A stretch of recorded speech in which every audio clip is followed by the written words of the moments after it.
Hello प्यारे बच्चों, आपका फिर से स्वागत है फिजिक्स वाला प्लेटफॉर्म पर। मैं सर्वेश कुमार दीक्षित आज आपके लिए लेके आया हूं बायो मॉलिक्यूल का नेक्स्ट नंबर का लेक्चर। देखो यार दोस्तों, लास्ट क्लास में हम लोगों ने क्या किया था, सारा ग्लूकोज ग्लूकोज फ्रक्टोज खत्म कर लिया था। आज हम लोगों को डाइसैकराइड से स्टार्ट करना था, तो डाइसैकराइड से स्टार्ट करते हैं। ठीक है, चलो बातों को शुरू करते हैं। आप जरा इस पर फोकस करिए कि हम लोगों ने जहां तक बात कर ली थी उसके आगे हम लोगों को क्या करना है और कैसे करना है। तो चलिए टॉपिक को स्टार्ट किया जाए। तो हम लोग इस जगह पे थे, ध्यान दीजिए। ये प्यारे बच्चों पहुंच गए हम लोग, ये हम लोग पढ़ रहे थे डाइसैकराइड्स को हमको पढ़ना था। ये देखिए हमारा टॉपिक आज यहां से है डाइसैकराइड। तो जरा देखो इसके बारे में आपको समझाता हूं और बताता हूं कि ये किस तरह से काम करता है। देखो यार प्यारे बच्चों, गौर समझिए, डाइसैकराइड्स क्या होते हैं ये देखते हैं। ठीक है, एक मिनट यार, ये क्या हो गया। हाँ, डाइसैकराइड्स क्या होते हैं ये देखते हैं। हाँ ठीक है भैया, देख रहा था स्लाइड कहाँ पे है। देखो हम लोगों ने मोनोसैकराइड पढ़ा। मोनोसैकराइड में हम लोगों ने क्या किया था, एक यूनिट होती थी। अब डाइसैकराइड में 2 यूनिट होंगी। मतलब जब हम लोगों ने कार्बोहाइड्रेट का क्लासिफिकेशन किया था तो classification in basis of hydrolysis में बताया गया था ऐसे कार्बोहाइड्रेट जो हाइड्रोलाइज नहीं होते वो मोनोसैकराइड होते हैं, और जो हाइड्रोलाइज होके 2 से लेके 10 यूनिट रिलीज करते हैं वो ओलिगोसैकराइड होते हैं। तो ओलिगोसैकराइड में ही हम लोगों को पढ़ना है डाइसैकराइड। डाइसैकराइड का मतलब क्या हुआ, ऐसे कार्बोहाइड्रेट जो हाइड्रोलिसिस करने पर 2 बेसिक यूनिट रिलीज करते हैं। The disaccharide are compound compose of 2 units of monosaccharides. On hydrolysis with dilute acid and specific enzyme, they give the corresponding monosaccharide. They give the corresponding monosaccharide. तो ये बात आपको पहले से ही पता है ना बच्चों। एक मिनट जरा इसकी सेटिंग सही कर दो। तो जरा इस बात को जरा ध्यान दीजिए। अब जरा देखिए कि क्या क्या है, कैसे है। डाइसैकराइड्स क्या होते हैं, जिनकी हाइड्रोलिसिस से 2 बेसिक यूनिट जनरेट होते हो। जिनकी हाइड्रोलिसिस करने पर क्या हो, 2 बेसिक यूनिट जनरेट होते हो, उन्हें हम लोग क्या कहते हैं, डाइसैकराइड्स कहते हैं। ये देखो, जिनकी हाइड्रोलिसिस करने पर 2 बेसिक यूनिट जनरेट हो। अब किसकी हाइड्रोलिसिस करने पर 2 बेसिक यूनिट जनरेट होंगी, जैसे ये देखो सुक्रोज। सुक्रोज की हाइड्रोलिसिस करते हो तो 2 बेसिक यूनिट जनरेट होती हैं, ग्लूकोज प्लस फ्रक्टोज। इसी तरह मैल्टोज की हाइड्रोलिसिस करते हो तो भी 2 बेसिक यूनिट जनरेट होती हैं। ठीक है, ग्लूकोज और ग्लूकोज, दोनों ग्लूकोज होते हैं। ये दोनों के दोनों अल्फा डी ग्लूकोज होते हैं। ये दोनों के दोनों क्या होते हैं, अल्फा डी ग्लूकोज होते हैं। ये भी अल्फा डी ग्लूकोज होता है, ये भी अल्फा डी ग्लूकोज होता है। वैसे अभी इनकी डिटेल पढ़ाऊंगा। और इसी तरह से गैलेक्टोज। तो डाइसैकराइड उनको बोलते हैं जिनकी हाइड्रोलिसिस करने पर 2 बेसिक यूनिट रिलीज होती हो, जैसे सुक्रोज, गैलेक्टोज, माल्टोज। इनकी हाइड्रोलिसिस करने पर 2 बेसिक यूनिट रिलीज होती है। अब कौन कौन से डाइसैकराइड अपने को पढ़ने हैं, तो मेरे दोस्तों डाइसैकराइड में अपने को पढ़ना है क्या, सुक्रोज। डाइसैकराइड में सुक्रोज पढ़ना है। और ध्यान रखिएगा सुक्रोज अपने पास इंपॉर्टेंट भी है। यदि आप इंपॉर्टेंट डाइसैकराइड की बात करो तो सुक्रोज है। अब इसमें क्या इंपॉर्टेंट है, कैसे किया जाता है, ये मैं आपको समझाता हूं। ठीक है, और किस तरह से करते हैं। तो जरा देखिए, इस बात को मैं थोड़ा सा डिटेल में समझाता हूं। देखो ये हमारे पास सुक्रोज है, सुक्रोज। ठीक, अब यदि हम लोग सुक्रोज को देखें तो जरा देखो क्या क्या होता है। जब हम लोग सुक्रोज को सुक्रोज कितना होता है, C12H22O11। अब हम इसकी हाइड्रोलिसिस कर रहे हैं एसिड की प्रेजेंस में। देखिएगा, तो जब आप इसकी एसिड की प्रेजेंस में हाइड्रोलिसिस करते हो तो C6H12O6 C6H12O6 बनता है। मॉलिक्यूलर फार्मूला सेम है, मगर ये क्या होता है, ये होता है अल्फा डी ग्लूकोज,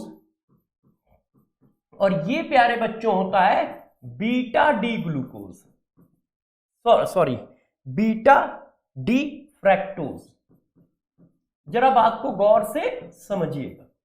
जब हम लोग सुक्रोज की हाइड्रोलिसिस करते हैं, ये हमारा क्या है, ये हमारा है सुक्रोज। ऐसे जब हम लोग सुक्रोज की हाइड्रोलिसिस करते हैं तो 2 बेसिक यूनिट जनरेट होगा क्योंकि ये डाइसैकराइड है, मगर 2 बेसिक यूनिट होते कौन से हैं? वो 2 बेसिक यूनिट जो होते हैं वो अल्फा डी ग्लूकोज और प्लस बीटा डी फ्रक्टोज होते हैं। ये ध्यान रखना, ये इंपॉर्टेंट बात होती है कि अल्फा डी ग्लूकोज और बीटा डी फ्रक्टोज होते हैं। ये पूछा जाता है, ग्लूकोज फ्रक्टोज नहीं, पूरा नॉमेनक्लेचर याद रखोगे, ग्लूकोज फ्रक्टोज याद नहीं रखोगे, पूरा नॉमेनक्लेचर कि ये अल्फा डी ग्लूकोज और ये बीटा डी फ्रक्टोज होता है। नॉमेनक्लेचर में यदि कभी बच्चे भूल जाए तो जरा देखो इस तरह से याद रखना, बच्चों को ये दिक्कत होती है, तो इसके लिए मैं आपको एक थोड़ा सा कॉन्सेप्ट देता हूं जैसे आपको दिक्कत ना आए। देखो SML, SML का मतलब क्या, जरा देखो बताता हूं, पहले पूरा आपको एक्सप्लेन कर दूं। S का मतलब होता है सुक्रोज, M का मतलब होता है माल्टोज और L का मतलब होता है लैक्टोज, SLM। ये सब के सब डाइसैकराइड है, मगर बनाते क्या है? ये क्या होता है? अल्फा बीटा होता है, ये क्या होता है? अकेला अल्फा होता है, और ये क्या होता है? अकेला बीटा होता है। जरा गौर समझिए, ऐसे अल्फा बीटा का मतलब alpha D glucose plus beta D fructose, ये ऐसे होता है, ठीक। ये हमारा कौन हो गया? सुक्रोज। ये क्या होता है? Alpha D glucose plus alpha D glucose, दोनों यूनिट सेम होते हैं। कौन? माल्टोज। और जो गैलेक्टोज होता है वो ऐसा होता है, दोनों यूनिट बीटा होते हैं, मगर एक होता है beta D galactose plus beta D glucose. देखो इस बात को हमें याद रखना पड़ता है, क्यों? क्योंकि इससे क्वेश्चन आता है। तो जब इससे क्वेश्चन आता है तो आप याद कैसे रखोगे, जरा ध्यान दीजिए। तो इस बात को आप ध्यान रखिए कि किस तरह से इस बात को करना है। तो गौर से देखो, SML, SM का मतलब क्या हुआ? S का मतलब सुक्रोज, M का मतलब माल्टोज, L का मतलब लैक्टोज, ठीक है, SML। ये तीनों डाइसैकराइड है। अब बात आती है किसकी हाइड्रोलिसिस से क्या निकलता है, ये पूछा जाता है। तो कैसे याद रखोगे? तो देखो alpha beta alpha beta, alpha beta alpha beta, एक अल्फा बीटा ये है और फिर अल्फा अलग कर दो, बीटा अलग कर दो, अल्फा बीटा अल्फा बीटा। तो अल्फा बीटा में क्या है? ग्लूकोज फ्रक्टोज, दोनों ग्लूकोज और दोनों बीटा है, मगर एक क्या है? गैलेक्टोज और एक क्या है? ग्लूकोज। तो इस बात का याद रखना बहुत जरूरी है, ध्यान रखिएगा, क्योंकि यही क्वेश्चन पूछा जाता है। तो इस पर थोड़ा सा फोकस रखिए कि आप कैसे तैयार कर सकते हो। तो SML alpha beta alpha beta, SML क्या होते हैं? अल्फा बीटा होते हैं। S मतलब सुक्रोज, माल्टोज, गैलेक्टोज, ठीक है। सुक्रोज अल्फा बीटा का मतलब alpha D glucose, beta D fructose, ठीक है। और M क्या है? सिर्फ अल्फा है, और सिर्फ अल्फा मतलब alpha D glucose plus alpha D glucose, दोनों सेम यूनिट रिलीज करता है। और लैक्टोज क्या होता है? सिर्फ बीटा होता है, मगर beta D galactose plus beta D glucose release करता है, beta D galactose plus beta D glucose release करता है। और ये बात हमें जरूरत पड़ेगी। तो अभी हम लोग एक क्या पढ़ा रहे थे? सुक्रोज। तो पहला पॉइंट क्या हुआ? सुक्रोज की हाइड्रोलिसिस करोगे तो अल्फा डी ग्लूकोज और बीटा डी फ्रक्टोज आएगा। अब जरा देखो सुक्रोज का स्ट्रक्चर कैसा होता है, एक एक करके बात डिस्कस करते हैं। देखो सुक्रोज की हाइड्रोलिसिस की ये आया। अब इसमें जरा गौर से देखो सुक्रोज का रोटेशन कैसा है। यदि आप सुक्रोज का रोटेशन देखोगे तो क्या आएगा? 66.5 डिग्री, कैसा? पॉजिटिव है। सुक्रोज का रोटेशन कैसा है? पॉजिटिव है।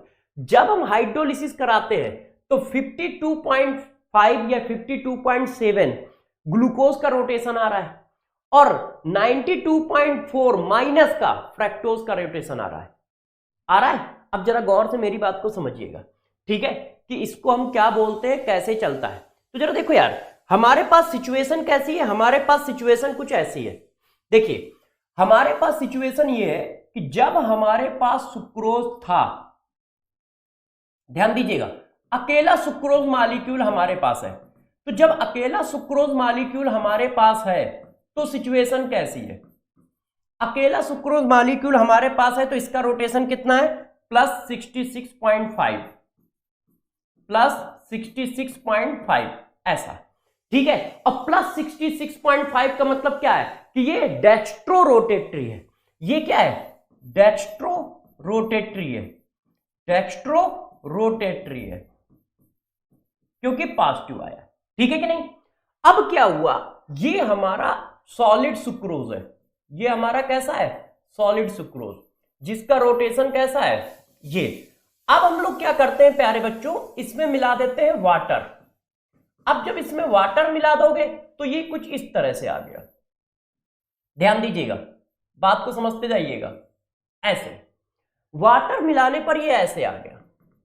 अब जब आप वाटर मिला देते हो तो होता क्या है? होता यह है कि अब इसके अंदर क्या क्या रह गया? इसके अंदर आ जाता है ग्लूकोज, और क्या आ जाता है प्यारे बच्चों? फ्रैक्टोज आ जाता है। क्या क्या आ जाता है? ग्लूकोज आ जाता है और फ्रैक्टोज आ जाता है, ठीक। क्यों? हाइड्रोलिसिस हो गई। और जब हाइड्रोलिसिस हो जाती है तो जरा देखिए, इसका परसेंटेज होता है 52.7 डिग्री और इसका होता है माइनस का 92.4 डिग्री, ऐसे। अब जरा चेक करो, तो ये जो रिजल्टेंट सॉल्यूशन मिला है इसका रोटेशन कितना होगा, इस बात को हम लोग चेक करते हैं, ठीक है। तो जरा ध्यान दीजिए बच्चों, तो ये क्या हुआ, ऐसी सिचुएशन आई। अब इस सिचुएशन को हम थोड़ा सा आगे बढ़ाते हैं। जरा देखो, इसका रोटेशन पॉजिटिव है, इसका रोटेशन निगेटिव है, तो ये जो इक्वस सॉल्यूशन आया है, इक्वस सॉल्यूशन, इसका रोटेशन कैसा होगा? तो अब जरा बताओ, हमारे पास ये है और ये है, यही तो है ना सिचुएशन। अब यदि हम सपोज कर ले, गौर समझिए, सपोज क्या कर ले, आपको पूरी रिएक्शन में ये बात पता ही है कि 1 मोल इसका खर्च होगा तो 1 मोल और 1 मोल इसका आएगा। इसका मतलब दोनों के क्या आएंगे? इक्वल मोल आएंगे। देखो 1 मोल ये फॉर्म हो रहा है, 1 मोल ये फॉर्म हो रहा है। इसका मतलब हम ये बात कह सकते हैं कि यहां पर जो भी कुछ मिलेगा इक्वल मोल मिलेगा, मतलब equal mole of glucose and fructose form होगा। ये बात सही है कि नहीं? अब जरा देखना मैं क्या निकालने जा रहा हूं। तो मैंने कहा यार इसका जरा ये बताओ कि इस इक्वस सॉल्यूशन का एंगल ऑफ रोटेशन कैसे होगा। तो इस इक्वस सॉल्यूशन का एंगल ऑफ रोटेशन कैसे निकालोगे? जैसे लास्ट क्लास में निकाला था। लास्ट क्लास में ध्यान था, मैंने कहा कि जब भी कहीं इक्वस एंगल ऑफ रोटेशन पूछा जाए, एवरेज, तो आप क्या लगाओगे? वही फार्मूला लगाओगे जो एटॉमिक में निकालते थे, एटॉमिक मास में लगाते थे, एवरेज एटॉमिक मास में। वही फार्मूला यहां पर भी लगा दोगे, कुछ नया नहीं लगाओगे। अब गौर समझिए, ग्लूकोज का रोटेशन कितना है? 52.7 इंटू परसेंटेज कितना है? 50%। किसी ने कहा सर ये 50% आपने कैसे लिख दिया? देखो यार, इक्वल वो आ रहे हैं, चाहो तो 1-1 मोल लिख लो, जैसा आप चाहो। गौर समझिए, यदि आप 1 मोल सुक्रोज लेते हो तो यहां पर 1 मोल ग्लूकोज आ रहा है, 1 मोल फ्रैक्टोज आ रहा है। तो यदि आप मोल के फॉर्म में लिखना चाहते हो तो यार प्यारे बच्चों 1-1 मोल लिख लो। 1 मोल इसका आया प्लस अब माइनस 92.4 इंटू 1 मोल इसका आया, तो टोटल मोल कितने हो गए? 2। अब आप इसको जरा सॉल्व करो। तो जब मेरे प्यारे बच्चों आप इसको सॉल्व करोगे तो जरा देखो क्या आ रहा है। मैं इसको सॉल्व कर देता हूं क्योंकि कैलकुलेशन इजी है, हम दोनों लोग मिलके कर लेंगे। ये देखो, अब जरा बताओ क्या आएगा। ध्यान दीजिए, हमने यहां पे क्या कर दिया? 7 एक कैरी कर लिया, 91 से कुछ जाएगा नहीं तो 11 से 2 गया 9, अब 8 से ये गया 3, तो ये आ गया 39.7 डिवाइडेड बाई 2 माइनस का, तो ये आ गया हमारा कितना? इसको जरा डिवाइड करो, एक बार कैलकुलेशन चेक करने ला, दोनों की कैलकुलेशन ठीक है ना? ये 14 से 7 11, इधर कैरी किया 11 की जगह 9, 8 से 3 गया, ठीक है 5 गया 3। अब 2 से डिवाइड करो, 2 1 जा 2, 9, ठीक है, और 8 अप्रॉक्स। अब जरा मेरी बात को गौर से समझिएगा। देखिए, सुक्रोज का रोटेशन पॉजिटिव था, सुक्रोज कैसा था? डेक्स्ट्रोरोटेटरी, मगर जो उसका इक्वस सॉल्यूशन है वो कैसा आया है? वो मेरे दोस्तों लिवोरोटेटरी आया है। किसी बच्चे ने कहा सर आप कैसे कह रहे हो कि यार ये रिबो रोटेटरी है, तो जरा बताना एंगल ऑफ रोटेशन कैसा आया है इक्वल सोल्यूशन का, निगेटिव।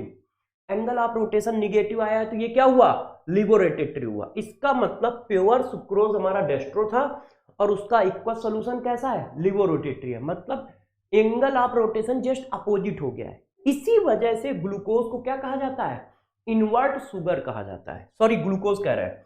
इसी वजह से फ्रैक्टोज को क्या कहा जाता है, इनवर्ट शुगर कहा जाता है। तो जरा गौर समझिएगा, sucrose is also called invert sugar.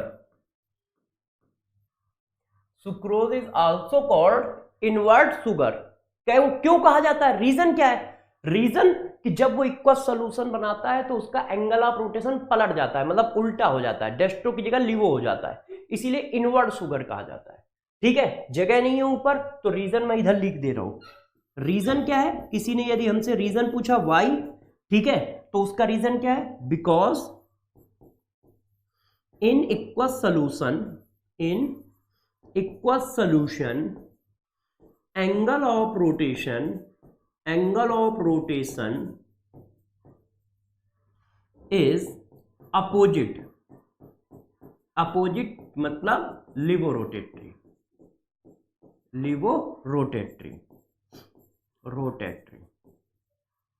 ये देखो, तो जरा गौर से समझिए, ग्लूकोज को इनवर्ट शुगर कहा जाता है, पूछा जाता है कभी कभी, ये पूछा जाता है वाई, ऐसा क्यों कहते हैं, तो प्योर ग्लूकोज का रोटेशन जो होता है वो प्लस साइन के साथ आता है, डेस्टो रोटेटरी होता है, मगर जब हम उसका इक्वल सोल्यूशन बनाते हैं तो वो लिवो रोटेटरी आता है। इस वजह से सुक्रोज को हम लोग इनवर्ट शुगर कहते हैं। किसी ने पूछा कैसे, तो ये देखो प्रूफ है, ये हो सकता है न्यूमेरिकल क्वेश्चन के फॉर्म में आ जाए, इसमें कोई दिक्कत नहीं है। यदि हम इस क्वेश्चन को ऐसे फॉर्म कर दे कि, गौर समझिए कि 1 मोल सुक्रोज की हाइड्रोलिसिस करने पर ग्लूकोज और फ्रैक्टोज फॉर्म होते हैं। ठीक है, ग्लूकोज का एंगल ऑफ रोटेशन 52.7 है, फ्रैक्टोज का एंगल ऑफ रोटेशन 92.4 है। तो जरा बताइए इक्वल सोल्यूशन ऑफ सुक्रोज का एंगल ऑफ रोटेशन कितना होगा, तो कितना होगा, इतना होगा। कैसे निकालोगे, मैंने सभी बच्चों को बता रखा है कैसे निकालोगे, एवरेज एटॉमिक वेट वाले फार्मूले से, क्योंकि यहां पर भी तो एवरेज ही निकालना है। इक्वल सोल्यूशन में 2 मॉलिक्यूल है और दोनों का अपना अपना परसेंटेज है, तो एवरेज ही तो पूछ रहे हो, तो एवरेज निकाल दिया उसी फार्मूले से। ठीक है, बात समझ पाए। तो जरा देखो कहानी को थोड़ा और आगे बढ़ाते हैं, क्योंकि अभी कहानी खत्म नहीं है, 1 मिनट जरा सुक्रोज पे ही वापस आते हैं। अब जरा देखो सुक्रोज के फिगर का डिस्कशन करते हैं, मेन इंपॉर्टेंट हमारा सुक्रोज ही है, गौर समझो। सुक्रोज का फिगर कैसा होता है, ये तो मैंने उसकी वो प्रॉपर्टी बताई, अब हम फिगर ऑफ सुक्रोज डिस्कस करते हैं। तो जरा देखो फिगर ऑफ सुक्रोज को देखो जरा, ये अल्फा डी ग्लूकोज है और ये बीटा डी फ्रैक्टोज है। अब इन दोनों को आपने ज्वाइंट किया है, तो ज्वाइंट कैसे किया है जरा इस बात को समझो। ग्लूकोज का फिगर देखो अल्फा वाला 1 2 3 4 5, यदि ये फिगर आपको याद ना हो तो मैं इस जगह पे एक फिगर बना देता हूं, तो जरा ध्यान रखना। अल्फा डी ग्लूकोज का फिगर किसी बच्चे को याद है कि अल्फा डी ग्लूकोज का फिगर कैसा था, आप में से किसी को याद है, नहीं तो मैं डायरेक्ट बना रहा हूं। ठीक है, डायरेक्ट बनाऊं, कोई टेंशन तो नहीं है। ये देखिए, ये डायरेक्ट मैं बनाने जा रहा हूं। ओ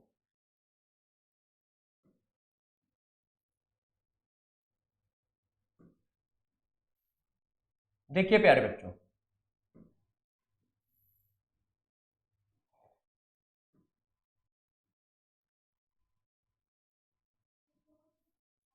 ये देखिए, अब इस फिगर को मैं बना रहा हूं, अब ध्यान दीजिएगा फिगर, ये हमारा आ गया ऑक्सीजन। ठीक है, ऑक्सीजन के बगल वाला कार्बन हमारा पहला नंबर का कार्बन हमेशा होता है, ये कार्बन नंबर 1, ये कार्बन नंबर 2, ये कार्बन नंबर 3, ये कार्बन नंबर 4 और ये कार्बन नंबर 5। कैसे बनता है, यदि आपको ध्यान हो, जितना सब कुछ राइट में है वो सब नीचे आता है, और राइट में क्या क्या होता है, पहले अल्फा कब बोला जाता है, जब राइट में OH हो। अल्फा कब बोला जाता है, जब राइट में OH हो। तो ये ऐसे आ गया, ये ऐसे आ गया, ये अपोजिट हो गया, ये वाला ऐसे आ गया और ये अपोजिट हो गया। किसी बच्चे ने कहा सर आपने तो बना दिया मगर हमें याद नहीं है फिगर। तो बात तो सही है, तो थोड़ा सा मेहनत करनी पड़ेगी आपको। देखो मैं आपको याद दिलाता हूं कहां पे फिगर हमने बनाए हैं। ठीक है, पीछे चलते हैं जैसे आपको थोड़ा सा याद आ जाए कि हाँ ये फिगर कैसे है। ये देखो, ये देखिए अल्फा डी ग्लूकोज है, इधर देखो। अब जब अटैक होगा तो ये आया, अब ये सारे किस कैसे आएंगे, नीचे आएंगे। अब जरा देखो ये C1 कार्बन है, तो जब ऐसे घूमेगा, मैंने क्लॉकवाइज घुमाया था, तो जब ये क्लॉकवाइज घूमेगा, दिख तो रहा है ना, दिख रहा हो तो इसको थोड़ा सा बड़ा कर दे। अच्छा बड़ा नहीं हो रहा है। ये देखो, अब जरा इसको देखो, तो ये क्लॉकवाइज घूमेगा तो सेकंड नंबर का OH नीचे आएगा, थर्ड नंबर का OH नीचे आएगा, ये नंबर 1 है, 1 नंबर का OH नीचे आएगा, 2 नंबर का OH नीचे आएगा, 3 नंबर में H नीचे आएगा, 4 नंबर में OH नीचे आएगा। फिर मैंने कहा था ये इस तरह से रोटेट होता है। हाँ, मैंने एक जगह पे मैसेज पढ़ा, किसी बच्चे ने पूछा ये सर शिफ्ट कैसे हो रहा है। शिफ्ट नहीं है, ये कोई मिथाइल शिफ्टिंग टाइप का नहीं है, रोटेशन है। आप लोगों ने स्टीरियो केमिस्ट्री में पढ़ा होगा कि 2 रोटेशन करने से नॉमेनक्लेचर चेंज नहीं होता है। तो यहां पे 2 रोटेशन हुआ है। कैसे 2 रोटेशन हुआ है?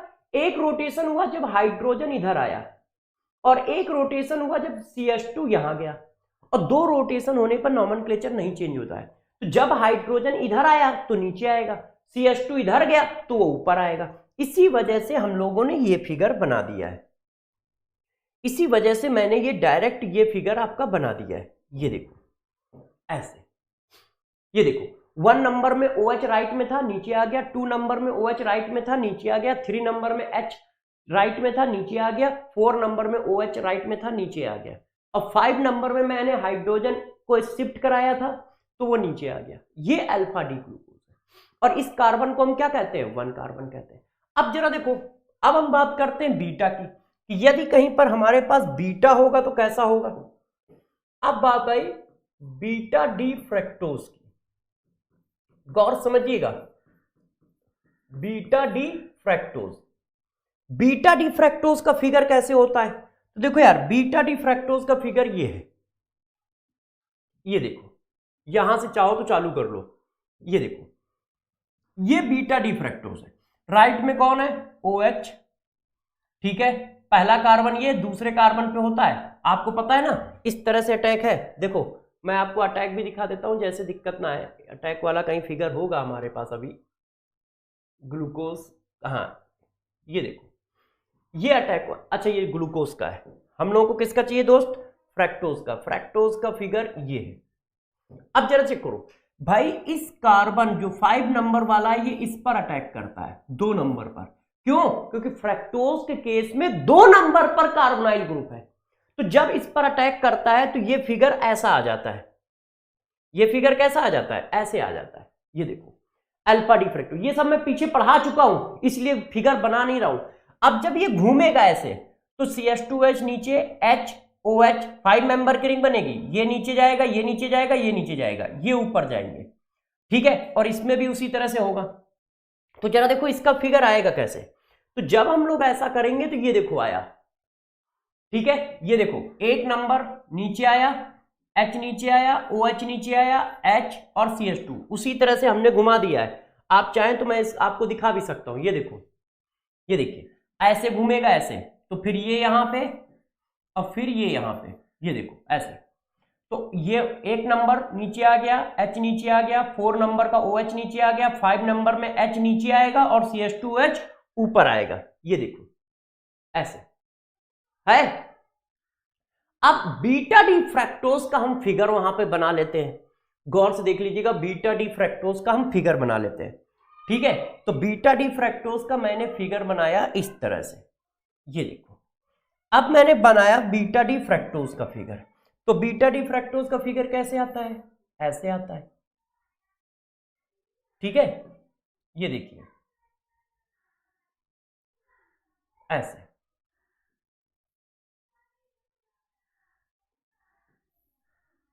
इस तरह से आता है बीटा डी फ्रैक्टोज का फिगर, इस तरह से आता है। ये देखिए हमारा जीरो हो गया मतलब ऑक्सीजन हो गया। ये हमारा 2 नंबर का कार्बन है, नंबर डाल देता हूं, ये हमारा सेकंड है, ये हमारा 3rd नंबर का कार्बन है, ये हमारा 4th नंबर, ये 5th नंबर। अब लगते कैसे हैं, ये देखो ऐसे, 1 मिनट, ये देखिए,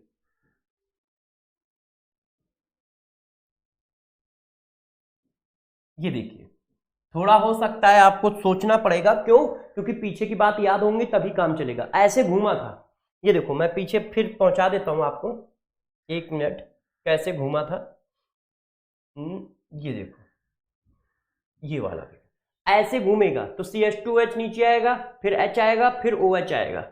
ठीक है, तो ये देखो मैंने पहुंचाया आपको, पहले क्या आया, CH2H आया, तो OH ऊपर, ठीक है, OH H H OH H CH2H। ये देखिए इस तरह से हमारा फिगर बन गया।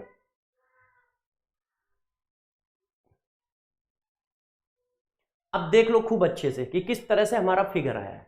अब जरा गौर समझना, क्योंकि इसका लिंकेज पूछा जाता है। अब यहां पर देखो कौन सा कार्बन है, C2 पर ये है, और यहां पर क्या है, C1।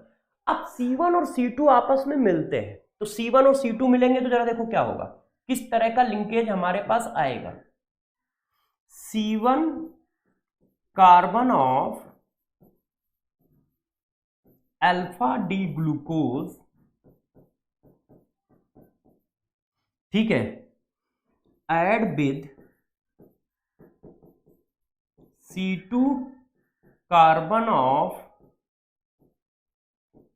Beta D fructose and form sucrose.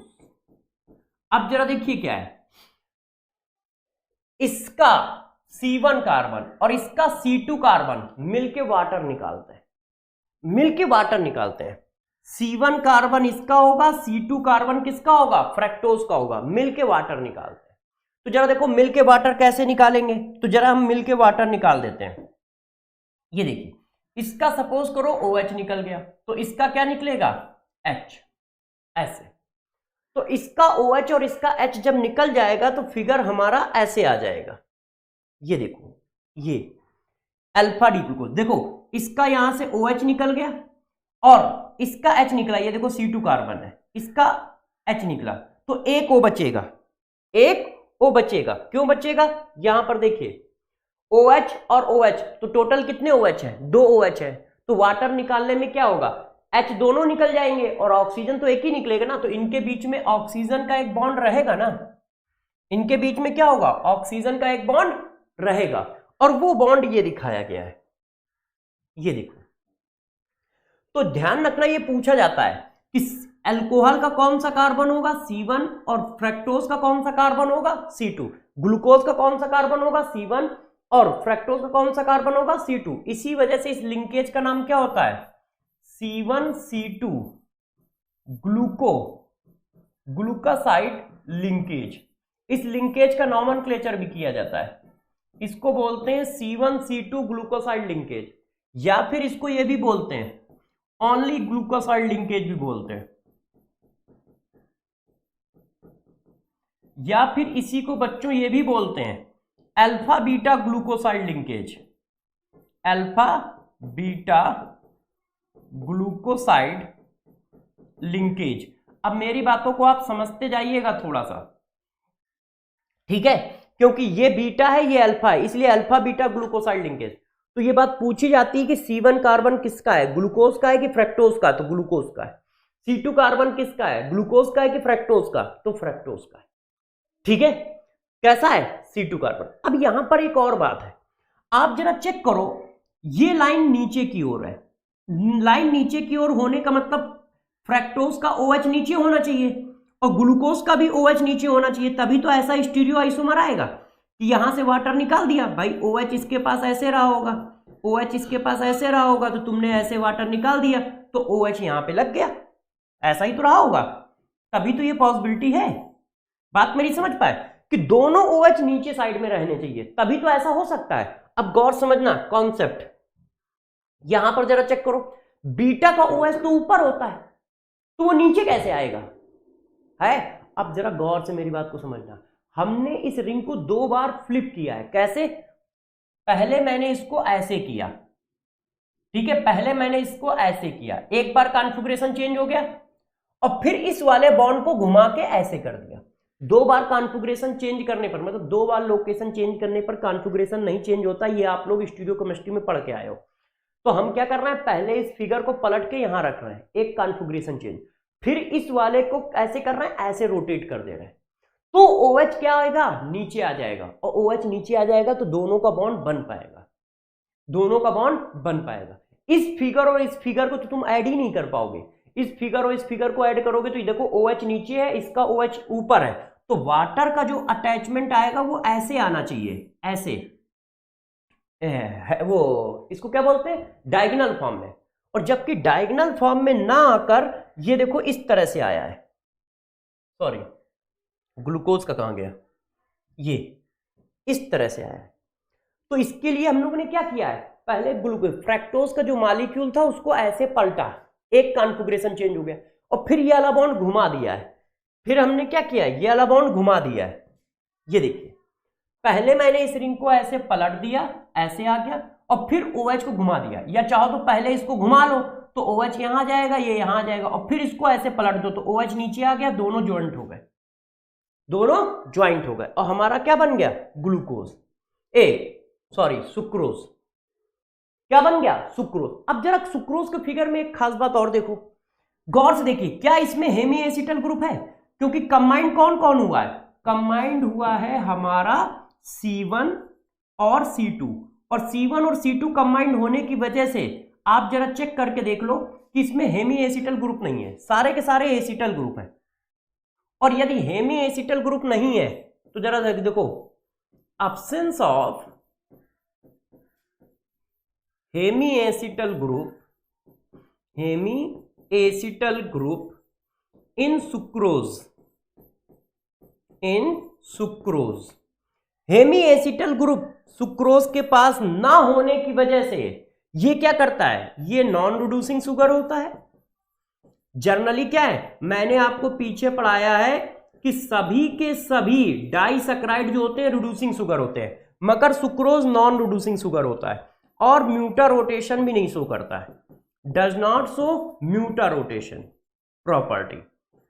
तो ऐसा क्यों होता है, ऐसा इसलिए होता है क्योंकि उसके पास हेमी एसिटल ग्रुप ही नहीं है। और हेमी एसिटल ग्रुप क्यों नहीं है, क्योंकि वो एक अलग तरह की लिंकेज करता है, C1C2 लिंकेज करता है, और C1C2 लिंकेज करने की वजह से हेमी एसिटल ग्रुप गायब हो जाता है। ठीक है, C1 किसका है, ग्लूकोज का है, C2 किसका है, फ्रैक्टोज का, इसी को ग्लूकोसाइड लिंकेज बोलते हैं, और इस यहां पर देखो लिखा है ग्लूकोसाइडिक लिंकेज भी बोलते हैं, तो इसी को क्या बोलते हैं, ग्लूकोसाइड लिंकेज बोलते हैं। अब बात आती है कि बच्चों से क्या पूछा जाएगा, क्या इतना टफ फिगर पूछा जाएगा, नहीं दोस्त, तुमसे क्या क्या बातें पूछी जाएंगी समझाता हूं। सबसे पहले सुक्रोज की हाइड्रोलिसिस करने पर ग्लूकोज और फ्रैक्टोज फॉर्म होते हैं, तो पहला तो यही पूछा जा सकता है कि इनकी हाइड्रोलिसिस करने पे क्या फॉर्म होगा। क्वेश्चन को और टफ करना है तो ऑप्शन लिखे जाएंगे, alpha D glucose plus alpha D fructose, beta D glucose plus beta D fructose. तो तुम्हें यह पकड़ना है कि alpha D glucose plus beta D fructose, alpha beta, ये मैंने जो पढ़ाया था पीछे, पहला। दूसरा, इसको इनवर्स शुगर क्यों कहते हैं, तो इनवर्स शुगर क्यों कहते हैं, क्योंकि प्योर सुक्रोज डाइस्टीरियोमर्स होता है, उसका रोटेशन पॉजिटिव है, मगर उसके इक्वस सोल्यूशन का रोटेशन निगेटिव आता है, जस्ट अपोजिट, इसीलिए इनवर्स शुगर नाम रखा जाता है। तीसरा, वो तुमसे ये पूछ सकते हैं कि इसके पास कौन सा लिंकेज होता है, तो इसके पास C1C2 लिंकेज होता है। चौथा, ये पूछ सकते हैं वो C1 कार्बन किसका है और C2 कार्बन किसका है, तो C1 कार्बन अल्कोहल का है, C1 कार्बन ग्लूकोज का है, और C2 कार्बन फ्रैक्टोज का है। ठीक है, ध्यान रखिएगा। चौथा, ये पूछ सकते हैं why glucose and fructose, why sucrose does not show mutarotation property, why sucrose is non reducing sugar while other disaccharide are reducing sugar. तो उन सबके पीछे एक ही रीजन है, इनके पास हेमी एसिटल ग्रुप नहीं होता है। क्यों? क्योंकि वो लिंकेज में खत्म हो जाता है, लिंकेज करने में वो खत्म हो जाता है। देख लो, कहीं पर भी हेमी एसिटल ग्रुप नहीं है। हेमी एसिटल ग्रुप याद तो है ना मेरे प्यारे बच्चों, एक ही कार्बन से OH, उसी कार्बन से OR, ये हेमी एसिटल ग्रुप होता है। और सुक्रोज के पास हेमी एसिटल ग्रुप नहीं रह जाता क्योंकि वो C1C2 लिंकेज करता है। अब कहानी को थोड़ा सा और आगे ले चलते हैं। सुक्रोज खत्म किया आपका, अब जरा देखो सुक्रोज के बाद माल्टोज। अब आपको ज्यादा टेंशन नहीं लेनी, मतलब ज्यादा नहीं पढ़ना है, सुक्रोज का था क्योंकि सुक्रोज से पेपर आता है, पूछा जाता है, इनसे ज्यादा नहीं पूछा जाता है।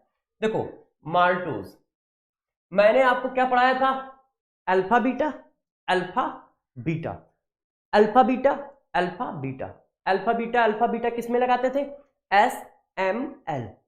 एस मतलब सुक्रोज रिलीज करता है alpha beta, alpha D glucose beta D fructose, M मतलब माल्टोज, माल्टोज रिलीज करता है alpha D glucose plus alpha D glucose.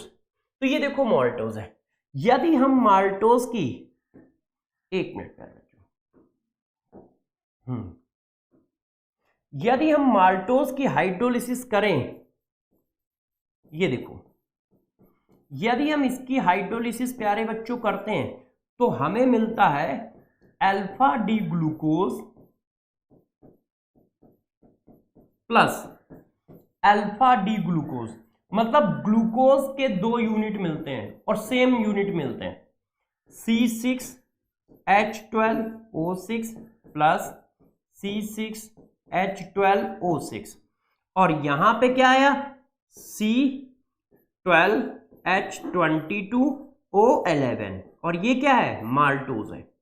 तो माल्टोज की हाइड्रोलिसिस करने पर क्या मिलेगा, alpha D glucose plus alpha D glucose. ये देखो, ये देखिए alpha D glucose plus alpha D glucose, अच्छे से देख लीजिए। अब यहां पर जरा गौर से बात समझो, जो हमें जरूरत की बात है। पहला क्वेश्चन तो ये कि हाइड्रोलिसिस करने पर मिलेगा क्या, दूसरा क्वेश्चन ये कि माल्टोज के फिगर में खास बात क्या है। तो जरा खास बात देखो, ये हमारा C1 नंबर का कार्बन है और दूसरे वाले का ये कौन है, 4 नंबर का कार्बन। अब 1 का 1 के साथ नहीं हो रहा है, 1 का 4 के साथ हो रहा है, तो इसका मतलब ये जो है ये C1C4 लिंकेज है, C1C4 ग्लूकोसाइड लिंकेज बोला जाता है इसको। इसको क्या बोलते हैं, C1C4 ग्लूकोसाइड लिंकेज बोलते हैं। ये देखो इसको C1C4 ग्लूकोसाइड लिंकेज बोलते हैं। अब देखो 1 वाले से अटैच नहीं हुआ है, 4 वाले से अटैच हुआ है, तो C1C4 ग्लूकोसाइड लिंकेज बोलते हैं। अब गौर से समझिए ये कैसा होता है, ये रिड्यूसिंग शुगर है। ऐसा क्यों है, क्योंकि जरा गौर से देखिए इसके पास हेमी एसिटल ग्रुप है, having hemiacetal group, hemiacetal group. देखो यार जरा अच्छे से देखिए, इस कार्बन को देखिए, C1 नंबर कार्बन को, इस कार्बन से एक OH अटैच है, ये देखो है, इसी कार्बन से एक OR अटैच है, ये देखो चला जा रहा है, ये OR है, ऐसा है कि नहीं है। तो इसी कार्बन से एक OH अटैच है, इसी कार्बन से एक OR अटैच है, इसी वजह से ये हेमी एसिटल है। और हेमी एसिटल इसके पास मिला क्यों, क्योंकि इसने C1C4 लिंकेज किया है। यदि ये C1C1 लिंकेज कर लेता तो ना मिलता। मान लो इसका, इस कार्बन का C1, इस ग्लूकोज का C1 और दूसरे वाले ग्लूकोज के C1 के साथ मिलके वाटर निकालता तो यहां पर भी लिंकेज ना आता। तो सुक्रोज की बॉन्डिंग अलग है, C1C2 है, बाकी सारे डाइसैकराइड की बॉन्डिंग C1C4 है, ठीक है, जिसकी वजह से इन सबके पास हेमी एसिटल ग्रुप होता है। और इन सबके पास हेमी एसिटल ग्रुप होता है, इस वजह से ये क्या होते हैं, रिड्यूसिंग शुगर होते हैं, और साथ साथ में म्यूटा रोटेशन प्रॉपर्टी भी शो करते हैं, म्यूटा रोटेशन प्रॉपर्टी भी शो करते हैं।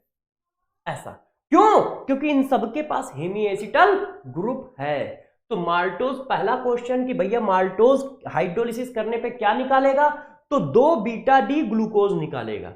कौन से लिंकेज से जुड़े होते हैं, तो 1,4 लिंकेज से जुड़े होते हैं। 1,4 लिंकेज बोलो या C1C4 लिंकेज बोलो, तो ये 1,4 लिंकेज से जुड़े होते हैं, ठीक है।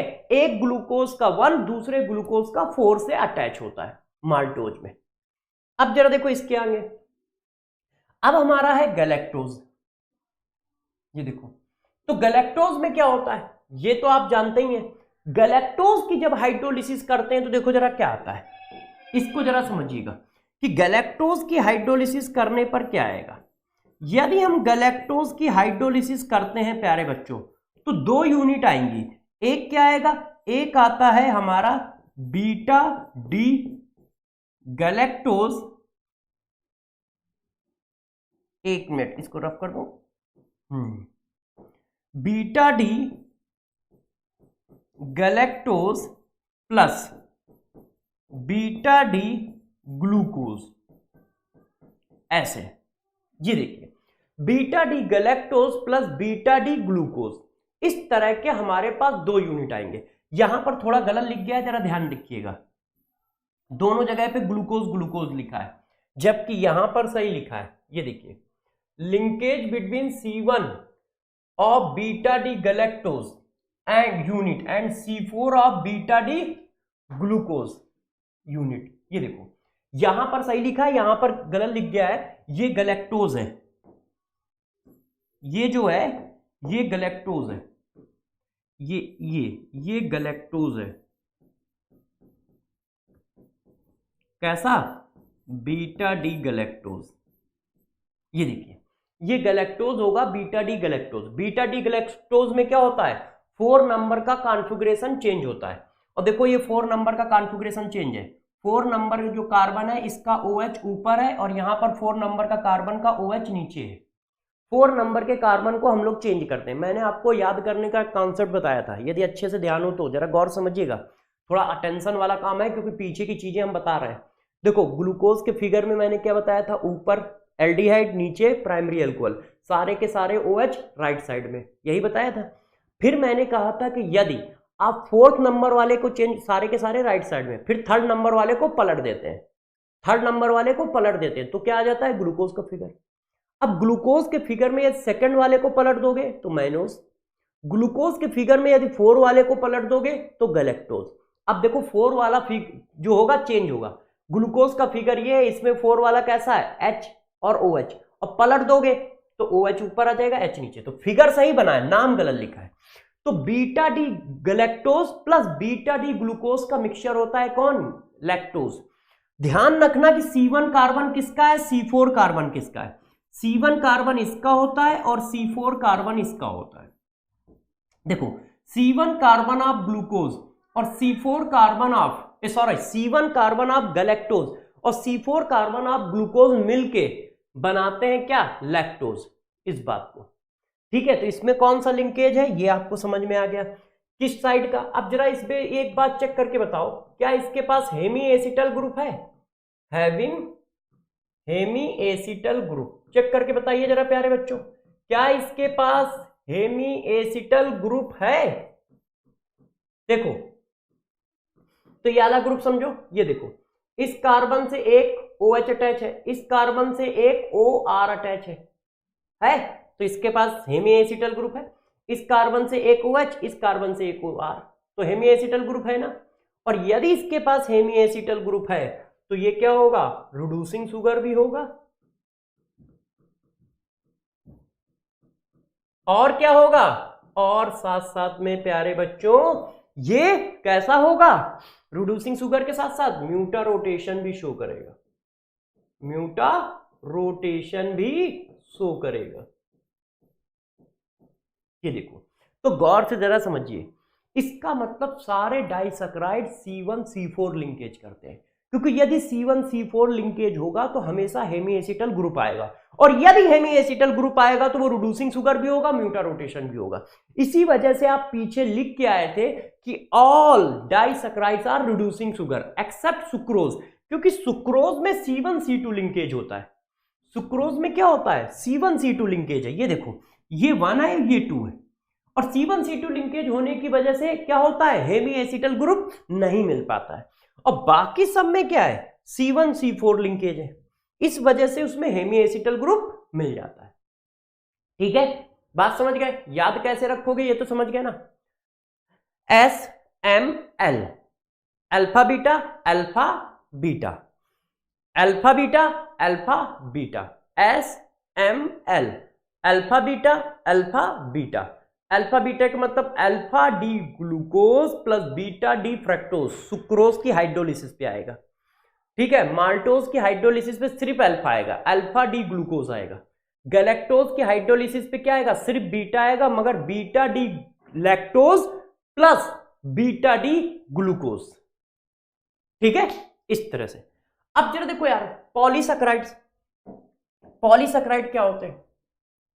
पॉलीसैकेराइड में क्या होता है? पॉलीसैकेराइड में जो बेसिक यूनिट होते हैं, मतलब मोनोसैकेराइड होते हैं, वो एक दो नहीं होते हैं, हजारों में लाखों में होते हैं, है ना। 100 अटैच हैं, 2 अटैच हैं, 400 अटैच हैं, मतलब जो हाइड्रोलिसिस करने पर 100 से लेके 1000, 2000, 10,000 बेसिक यूनिट रिलीज करते हैं, वो सब पॉलीसैकेराइड होते हैं।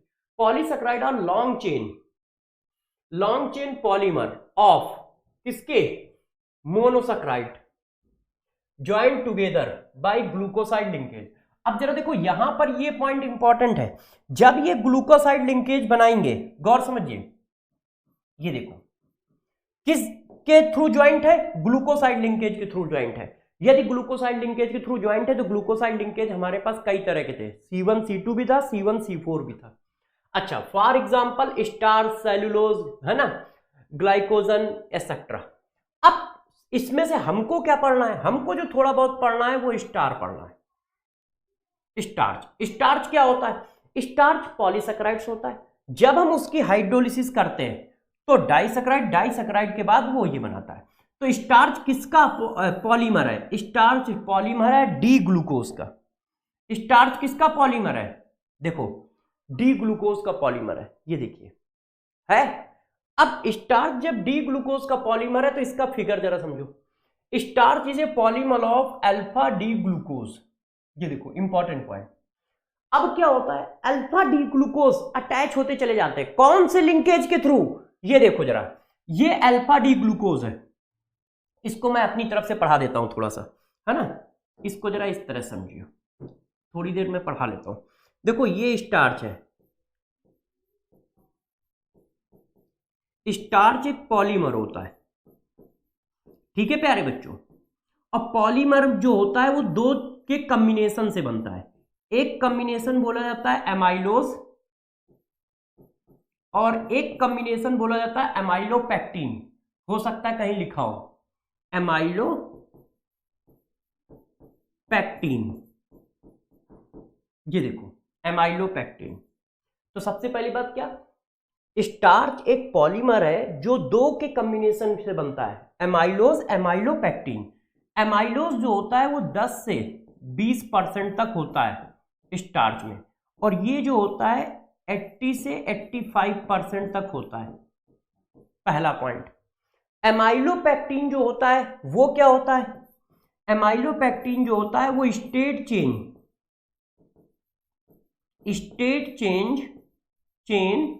पॉलीमर, एक मिनट प्यारे बच्चों, polymer of alpha D glucose होता है, अल्फा डी ग्लूकोज, ठीक है। और ये क्या होता है? ये जो होता है ब्रांच पॉलीमर होता है, branch chain polymer of alpha D glucose होता है। अब जरा मेरी बात को समझिएगा, स्टार्च एक पॉलीमर है मगर दो छोटे छोटे पॉलीमर का कॉम्बिनेशन है। एक छोटा पॉलीमर क्या होता है? एमाइलोज। दूसरा छोटा पॉलीमर क्या होता है? एमाइलोपेक्टिन। एक छोटा पॉलीमर क्या होता है? एमाइलोज। दूसरा छोटा पॉलीमर क्या होता है? एमाइलोपेक्टिन। एमाइलोज जो होता है वो स्टार्च के अंदर 15 से 20% होता है, एमाइलोपेक्टिन जो होता है 80 से 85% तक होता है।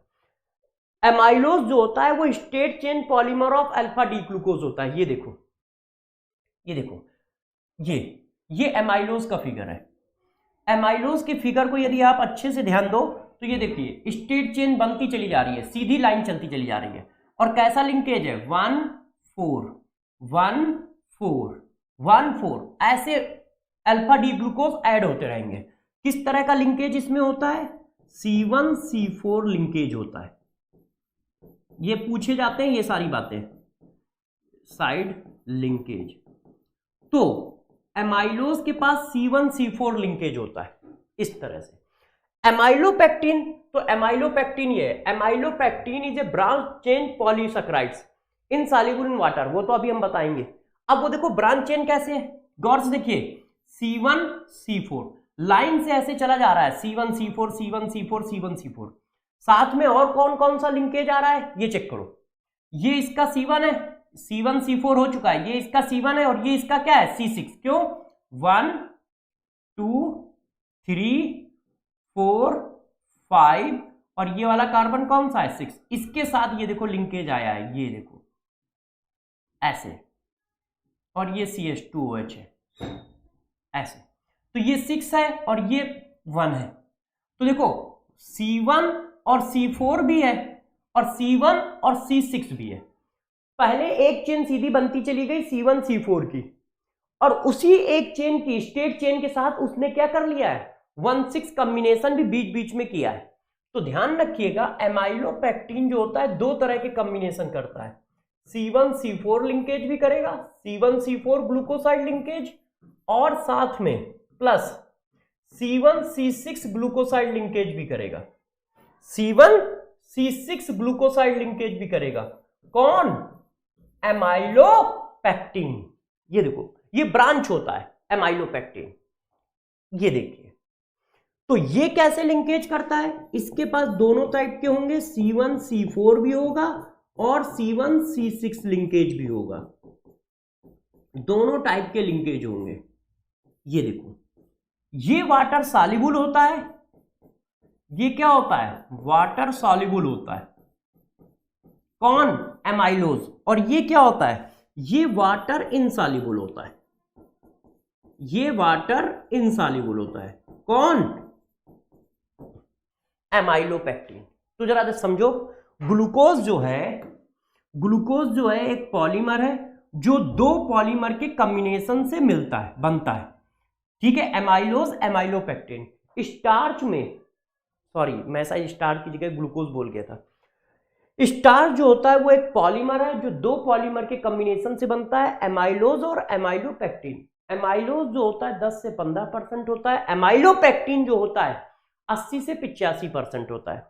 एमाइलोज जो होता है अल्फा डी ग्लूकोज की स्टेट चेन होती है, एमाइलोपेक्टिन अल्फा डी ग्लूकोज की स्टेट चेन जा रही है, उसके बीच बीच में 1,4 लिंकेज करके ब्रांच भी बना देता है, ये ब्रांच पॉलीमर होता है।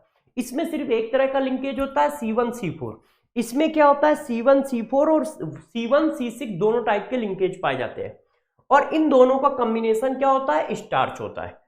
एमाइलोज जो होता है वाटर सॉल्युबल होता है, ये वाटर इनसॉल्युबल होता है। ये सारे पॉइंट जो लिखे हैं ये इंपॉर्टेंट है, इनसे क्वेश्चन बनते हैं। अब जरा देखिए इसके बाद आया बात सेलुलोज की, कि सेलुलोज क्या है। सेलुलोज भी हमारा क्या है स्टेट चेन पॉलीमर है, गौर समझिएगा, स्टेट चेन पॉलीमर है ओनली किसका बीटा डी ग्लूकोज का। जो सेलुलोज होता है वो बीटा डी ग्लूकोज का स्टेट चेन पॉलीमर है। अब देखो चेन दो तरह से बनाई जा सकती है, स्टेट ऐसे और एक स्टेट ऐसे ऊपर की ओर, है कि नहीं भाई, स्टेट लाइन ये भी है और स्टेट लाइन ये भी है। तो आपने स्टार्च में क्या पढ़ा था, ऐसी स्टेट लाइन पढ़ी थी, क्यों, क्योंकि अल्फा का OH नीचे आता है, क्योंकि वो अल्फा डी ग्लूकोज का पॉलीमर था तो OH नीचे आता है। और सेलुलोज में क्या पढ़ोगे, इस तरह की स्टेट चेन पढ़ोगे, सीधी चलती चली जाएगी ऊपर की ओर, क्यों, क्योंकि ये बीटा डी ग्लूकोज का पॉलीमर है। ये देखो ये देखिए यहां से अटैच है, फिर ये अटैच हो गया, फिर ये अटैच हो गया, और कैसा लिंकेज है C1, ये 1 है और ये इसका 4 नंबर है, फिर ये 1 है, फिर ये इसका 4 नंबर है, फिर ये 1 है, फिर इसका 4 नंबर है, इस तरह से ऊपर की ओर भागती चली जा रही है। मगर ये है क्या स्टेट चेन ही है, कोई ब्रांच मत समझ लेना। तो ये पॉइंट बहुत इंपॉर्टेंट है। Cellulose is a state chain polysaccharides compose only beta D glucose. Beta होने की वजह से ये आपको ऊपर की ओर दिखाई जाती है, चाहो तो इसको ऐसे लेटा भी सकते हो, मगर सही समझ में आए इसलिए वो ऊपर की ओर दिखाते हैं, और ये स्टेट चेन पॉलीमर है, कौन सेलुलोज। अब इसके बाद देखो एक और आ गया ग्लाइकोजन, इसके बारे में भी पढ़ लो, ठीक है। ये क्या है, it is a structure is similar to amylopectin, ये बिल्कुल एमाइलोपेक्टिन की तरह होता है, मतलब ब्रांच पॉलीमर होता है। जैसे एमाइलोपेक्टिन बॉन्ड पॉलीमर होता है वैसा। ये जनरली कहां पाया जाता है? It is also known as animal starch in body. इसका मतलब एनिमल में पाया जाता है। ठीक है, अब जरा देखो इंपॉर्टेंस ऑफ कार्बोहाइड्रेट, ये बातें तो आप जानते ही हो। अब हम बात करने वाले हैं प्रोटीन की।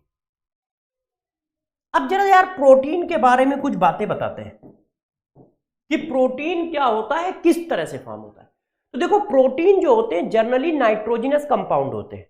ठीक है, ये बायो के हिसाब से डिफिनीशन अच्छी लगती है, केमिस्ट्री वाले ऐसी डिफिनीशन नहीं बोलते। जैसे बायो के हिसाब से ऐसी डिफिनीशन बोली जाती है, the term of protein is drive from the Greek word. ये सब तो फर्जी चीज है, इंपॉर्टेंट। अच्छा, प्रोटीन जो है नाइट्रोजनस पॉलीमर होते हैं, हाई नाइट्रोजन के कंपाउंड होते हैं और उनके पास हायर मॉलिक्यूलर वेट होता है। केमिस्ट्री की लैंग्वेज में ऐसे बोला जाता है। देखो हमसे यदि कोई पूछता है कि प्रोटीन क्या है, तो केमिस्ट्री की लैंग्वेज में हम लोग इसको इस तरह से बोलते हैं। गौर समझिए, प्रोटीन क्या होता है। Protein it is A polymer, it is A polymer of alpha amino acid. Protein जो होता है वो अल्फा अमीनो एसिड का पॉलीमर होता है। अब पॉलीमर है तो हायर मॉलिक्यूलर वेट तो होगा ही होगा, है कि नहीं? यदि कोई पॉलीमर है तो वो हायर मॉलिक्यूलर वेट कॉम्प्लेक्स होगा। ठीक है, किसका? अल्फा अमीनो एसिड का। ये देखो, है ना, लिविंग ऑर्गेनिज्म में पाया जाता है, ये तो आप जानते ही हो, बायो वाले बच्चे हो। अब जरा देखिए, प्रोटीन यदि अल्फा अमीनो एसिड का पॉलीमर है तो अल्फा अमीनो एसिड क्या होते हैं। तो अब हम इन बातों को थोड़ी देर के लिए रोक कर अपने हिसाब से बातों को डिस्कस करते हैं। देखिए अल्फा अमीनो एसिड क्या होते हैं, तो हम अल्फा अमीनो एसिड ना पढ़ा के पहले अमीनो एसिड पढ़ाते हैं कि यार अमीनो एसिड किसको कहते हैं। तो जरा देखिए अमीनो एसिड किसको कहते हैं, इस बात को समझिएगा। Minimum 1 amino group, amino group का मतलब जानते हो ना, NH2 group, and minimum 1 acidic group. Acidic group का मतलब COOH ग्रुप, एसिडिक ग्रुप का मतलब COOH group present in A compound is known as amino acid, is known as amino acid, amino acid। यदि किसी के पास मिनिमम एक COOH group है और मिनिमम एक NH2 ग्रुप है, ये देखो इस तरह से, तो हम उसको अमीनो एसिड बोल देते हैं। आपके पास क्या क्या होना चाहिए? आपके पास मिनिमम एक COOH होना चाहिए और मिनिमम एक NH2 ग्रुप होना चाहिए। यदि ऐसा कॉम्बिनेशन किसी के पास है तो यार प्यारे बच्चों हम उसको क्या बोल देते हैं? अमीनो एसिड बोल देते हैं, इस तरह से। तो अमीनो एसिड क्या है? अमीनो एसिड जो होते हैं वो मिनिमम एक ऑर्गेनिक कंपाउंड है जिनके पास मिनिमम एक अमीनो ग्रुप हो और मिनिमम एक एसिडिक ग्रुप हो। एक से ज्यादा हो सकते हैं। ठीक है, अब बढ़ते हैं आगे, नेक्स्ट नंबर का point, nomenclature. Nomenclature of amino acid, amino acid. अब हम इनके नोमेनक्लेचर की बात करते हैं कि इनका नोमेनक्लेचर कैसे करते हैं। तो जरा देखो इनका नोमेनक्लेचर कैसे करते हैं। आप सभी बच्चे जानते हैं कि यदि हम IUPAC नेम की बात करें तो IUPAC नेम में बताओ जरा किस ग्रुप को प्रियोरिटी ज्यादा होगी। आप सभी बच्चे जानते हैं कि प्रियोरिटी में नंबर 1 पे कौन है? एसिड, और एमीन की प्रियोरिटी कम होगी। इसका मतलब नंबरिंग कहां से करोगे? एसिड के पास से। तो नंबरिंग एसिड के पास से की जाती है। और नंबरिंग कैसे की जाती है जरा देखिए, इस कार्बन का नाम अल्फा, इसका नाम बीटा, इसका नाम गामा, इसका नाम डेल्टा, इसका नाम ओमेगा, सो ऑन, ऐसे इस तरह से चलता है। अब जरा देखो, यदि अमीन अल्फा पे लगा है तो अल्फा अमीनो एसिड बोलते हैं। यदि एमीन बीटा पे लगा है तो बीटा अमीनो एसिड बोलते हैं, ट्राइबल नेम करते हैं। यदि एमीन गामा पे लगा है तो गामा अमीनो एसिड बोलते हैं। फॉर एग्जांपल जैसे ये, यदि किसी ने इस तरह का एमीन लिख दिया, एमीन मतलब अमीनो एसिड, तो अब बताओ हम इसको क्या नाम देंगे? ये कैसा अमीनो एसिड है? तो जरा गौर समझिए, ये कैसा अमीनो एसिड है? ये ग्रुप है, ये ग्रुप है, ग्रुप का पहला कार्बन अल्फा, दूसरा बीटा, तो इसका नाम क्या होगा? Beta amino acid. इसका कॉमन नेम हम कहेंगे बीटा अमीनो एसिड। एसिड की चेन है, उसके बीटा पर NH2 है। एसिड की चेन है, उसके बीटा पर NH2 है, बीटा अमीनो एसिड। इस तरह से। तो जब हमें कहीं नॉमेनक्लेचर करना होता है तो हम नॉमेनक्लेचर इस तरह से करते हैं, alpha beta gamma delta omega. Group functional group के बगल वाला कार्बन हमारा क्या होता है? अल्फा कार्बन होता है। अल्फा कार्बन के बगल में बीटा, बीटा के बगल में डेल्टा, डेल्टा के बगल में ओमेगा, ओमेगा के बगल में सो ऑन। ऐसे करते करते चले आते हैं। यदि बीटा पर NH2 लगा है तो बीटा अमीनो एसिड, गामा पर NH2 लगा है तो गामा अमीनो एसिड। अब नेक्स्ट नंबर का पॉइंट, अब और आगे बढ़ते हैं, जरा इस चीज को देखो, ठीक है? इसको लिखते हैं। अब जरा देखिए, नेचर ऑफ अमीनो एसिड। भाई जिसके पास एसिडिक ग्रुप और अमीनो ग्रुप दोनों है तो उसका नेचर क्या होगा? यह भी तो पूछा जाएगा। वो एसिडिक होगा, बेसिक होगा, कैसा होगा? क्यों? यदि कोई अमीनो एसिड है तो अमीनो एसिड तो ऐसे लिखा है ना यार दोस्त, ये देखिए अमीनो एसिड कैसे लिखे? ऐसे लिखे, इस तरह का होता है अमीनो एसिड, जर्नल फॉर्म। अब इसके पास क्या है? ये वाला ग्रुप कैसा है? एसिडिक। ये वाला ग्रुप कैसा है? बेसिक, है ना? ये कैसा है? ये है हमारा एसिडिक ग्रुप, एसिडिक ग्रुप, और ये है हमारा बेसिक ग्रुप। अब इसका नेचर क्या होगा? इसका इक्वस सॉल्यूशन कैसा होगा? इसका इक्वस सॉल्यूशन एसिडिक होगा या बेसिक होगा? ये पूछा जा रहा है। इसका इक्वस सॉल्यूशन एसिडिक होगा या बेसिक होगा? ये पूछा जा रहा है। क्यों? क्योंकि इसके पास दोनों तरह के ये है। तो जरा गौर से समझिए। Point number 1, number of amino group. जितने अमीनो ग्रुप हैं, अमीनो ग्रुप का मतलब NH2, ये, और उतने ही यदि एसिडिक ग्रुप है, number of acidic group. Acidic group का मतलब COOH। यदि वो आपस में बराबर है तो सॉल्यूशन कैसा होगा? न्यूट्रल। जो ज्यादा होगा सॉल्यूशन उसी का नेचर एक्वायर करेगा। जो फंक्शनल ग्रुप ज्यादा होगा सॉल्यूशन उसी का नेचर एक्वायर करेगा। दोनों बराबर हैं तो सॉल्यूशन कैसा आएगा? न्यूट्रल आएगा, न्यूट्रल होगा सॉल्यूशन। ऐसे यदि हमारे पास नंबर ऑफ NH2 ग्रुप ज्यादा है, किससे? नंबर ऑफ एसिडिक ग्रुप से। तो जरा बताओ ज्यादा कौन है? NH2 है, तो सॉल्यूशन कैसा आएगा? बेसिक सॉल्यूशन आएगा। सॉल्यूशन का नेचर कैसा होगा? बेसिक होगा।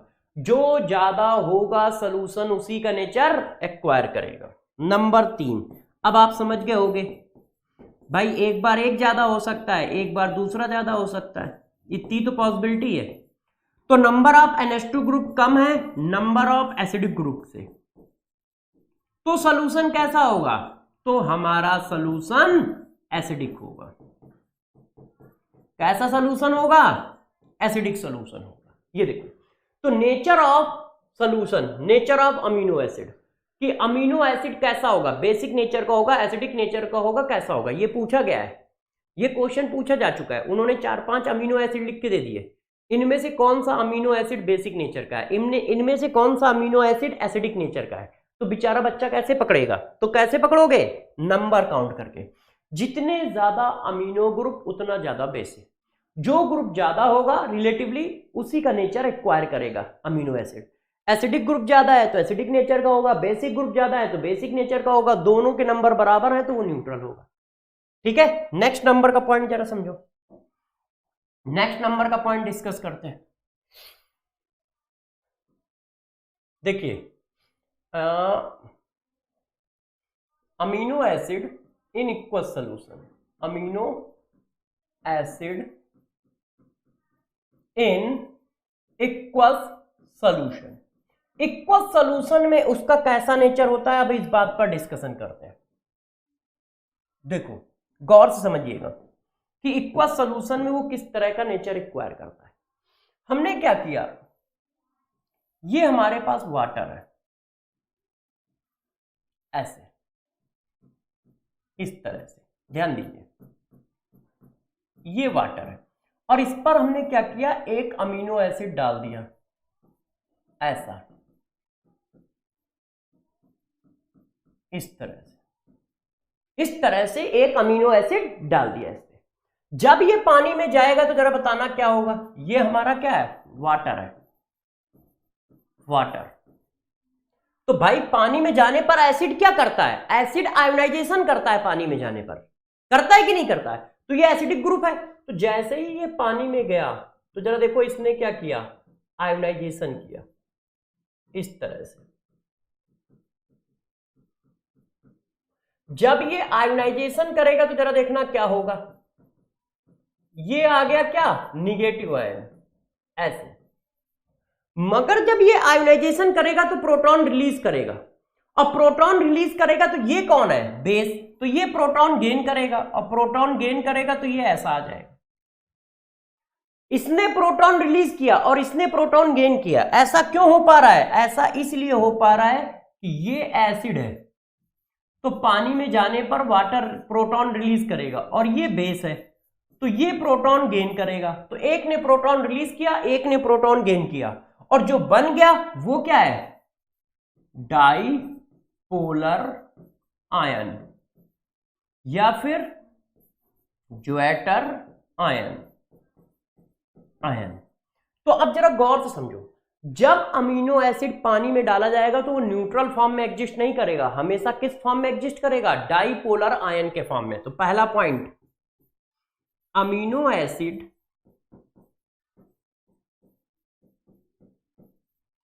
Exist in dipolar form, dipolar ion form, या फिर ज्वेटर आयन, इसी को ज्वेटर आयन बोलते हैं, form in aqueous solution, in aqueous solution. पहला पॉइंट तो ये कि यदि इसको पानी में डाला गया तो ये डाईपोलर आयन के फॉर्म में एग्जिस्ट करता है, ये देखो, ठीक। अब जरा देखिए, कहानी अभी और है, खत्म नहीं है कहानी। पहला केस ये था, आपने इसको किस में डाला, वाटर में। अच्छा, किसी ने इसको किस में डाल दिया, किसी ने इसको एसिडिक सॉल्यूशन में डाल दिया।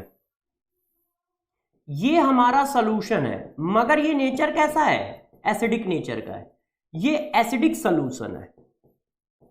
ये क्या है, एसिडिक सॉल्यूशन। यदि कोई एसिडिक सॉल्यूशन है तो पीएच क्या होगा, 7 से कम होगा। अब किसी ने इस पर अमीनो एसिड डाल दिया है, तो जरा बताओ, वाटर में न डाल के एसिडिक सॉल्यूशन में अमीनो एसिड डाल दिया है, ऐसे। तो अब क्या होगा, जरा बताइए। यदि एसिडिक सॉल्यूशन में अमीनो एसिड डाला जाएगा तो वो किस फॉर्म में एग्जिस्ट करेगा, तो गौर समझिएगा। जैसे ही ये वाटर में गया तो ये ऐसा हो गया, इस तरह से। अब हमारा सॉल्यूशन कैसा है, एसिडिक। तो यदि सॉल्यूशन एसिडिक है तो क्या रिलीज करेगा, प्रोटॉन। यदि सॉल्यूशन एसिडिक है तो क्या देगा, प्रोटॉन देगा। और प्रोटॉन देगा तो जरा बताना, प्रोटॉन कौन खींचेगा, प्रोटॉन प्लस होता है, प्लस किसको मिलेगा, हमेशा माइनस को मिलेगा। और यदि प्रोटॉन प्लस है और माइनस को मिलेगा तो ये आया, इसका मतलब हमें क्या मिल रहा है, कैटायन। जरा ये देखो, अच्छे समझिएगा, पेपर में ये सब बातें पूछी जाती हैं। जरा देखिए, जैसे ही अमीनो एसिड को एसिडिक सॉल्यूशन में डालोगे तो वो कैटायनिक फॉर्म में एग्जिस्ट करेगा, डाईपोलर आयन फॉर्म में एग्जिस्ट नहीं करेगा। क्यों, क्योंकि सॉल्यूशन एसिडिक है तो अमीनो एसिड क्या करेगा, सॉल्यूशन के प्रोटॉन गेन कर लेगा, और सॉल्यूशन के प्रोटॉन गेन करके क्या बना देगा, कैटायन बना देगा। सॉल्यूशन के प्रोटॉन गेन करके क्या बना देगा, कैटायन बना देगा। क्यों, क्योंकि वो सॉल्यूशन से प्रोटॉन गेन कर लेगा। और कोई बच्चा इस पे प्रोटॉन मत गेन करा देना, थोड़ा सा कॉन्सेप्ट है यहां पे, पकड़ के रखिएगा कॉन्सेप्ट। बच्चे क्या करते हैं, इस पर प्रोटॉन गेन करा देते हैं, और इस पर प्रोटॉन नहीं गेन कराना है, इस पे प्रोटॉन गेन कराना है। क्यों? क्योंकि जैसे ही वो पानी में जाता है तो इस फॉर्म में एग्जिस्ट करता है, और इस फॉर्म में यदि सोल्यूशन एसिडिक हो गया तो कैटायनिक फॉर्म में एग्जिस्ट करेगा। इसका मतलब हम ये बात लिख सकते हैं, क्या लिख सकते हो, गौर से देखिए इस बात को, देखो amino acid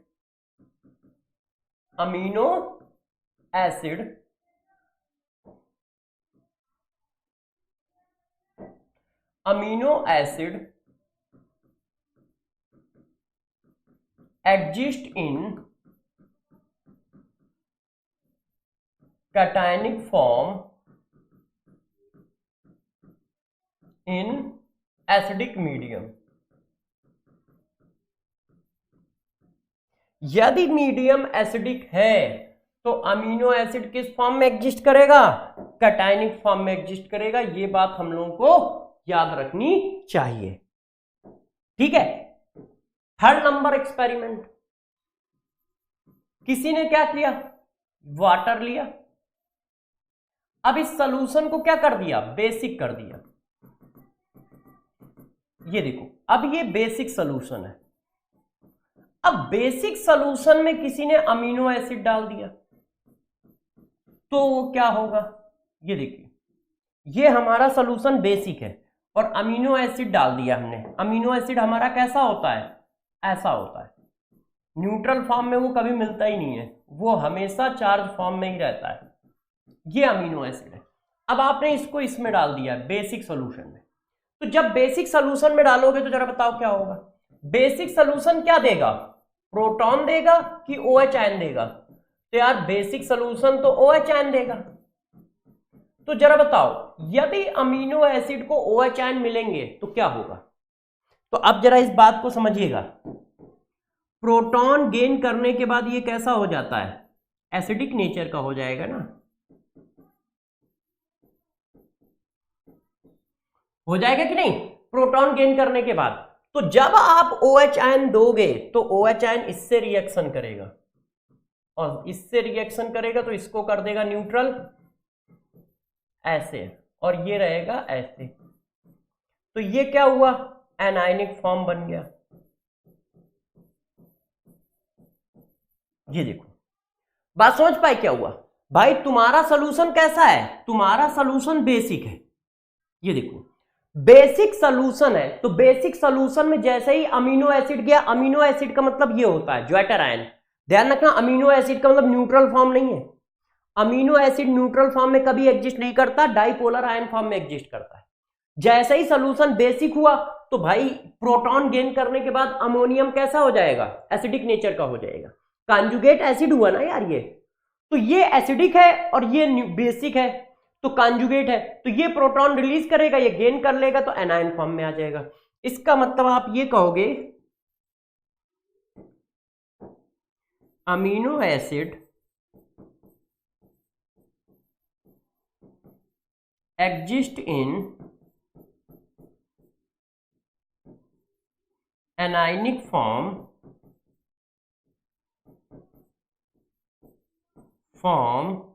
in basic solution. यदि बेसिक सॉल्यूशन है तो ये किस फॉर्म में एग्जिस्ट करेगा, एनायनिक फॉर्म में एग्जिस्ट करेगा। कौन, अमीनो एसिड। ये देखो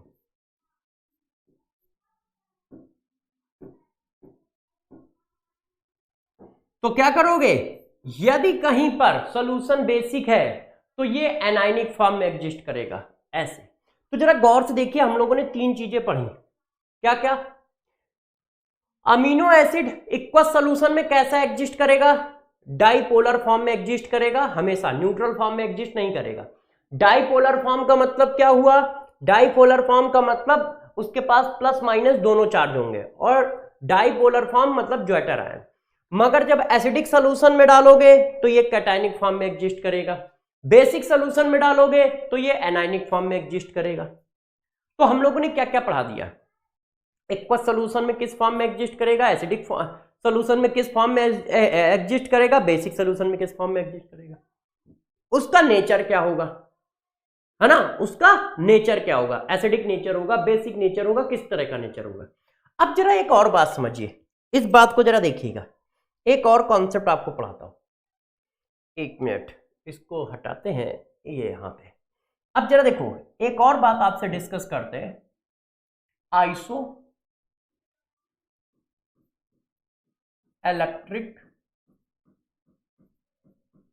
पॉइंट। आइसो इलेक्ट्रिक पॉइंट क्या होता है ये बताते हैं। जरा ये बताओ कि जो अमीनो एसिड है क्या वो एक इलेक्ट्रोलाइट है? अमीनो एसिड क्या एक इलेक्ट्रोलाइट है? तो बिल्कुल है। क्यों? क्योंकि एसिड, बेस, सॉल्ट ये सब इलेक्ट्रोलाइट में आते हैं, और अमीनो एसिड एसिड और बेस दोनों है? तो ये इलेक्ट्रोलाइट तो है। तो जब ये इलेक्ट्रोलाइट है तो मैंने क्या किया, एक वो बनाया सेल, देखिए ध्यान से, ऐसे ये देखो हमारे पास एक सेल है इस तरह से,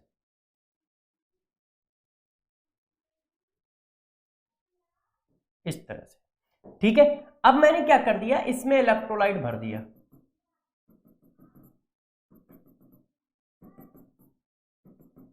इस तरह से हमने इसमें इलेक्ट्रोलाइट भर दिया इस तरह से, और ये इलेक्ट्रोलाइट किसका है, अमीनो एसिड का है। और साथ में मैंने इस पे लगा दी रॉड, ये देखो इस तरह से रॉड लगा रखी है,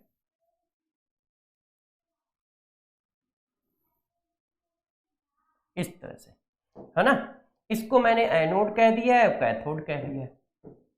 ये सपोज करो हमारा क्या है, कैथोड है, और ये हमारा क्या है, एनोड है, एनोड, ऐसे। अब एनोड के ऊपर कैसा चार्ज हम लोगों ने बताया, एनोड के ऊपर पॉजिटिव लगा दिया, कैथोड के ऊपर निगेटिव लगा दिया, ऐसे।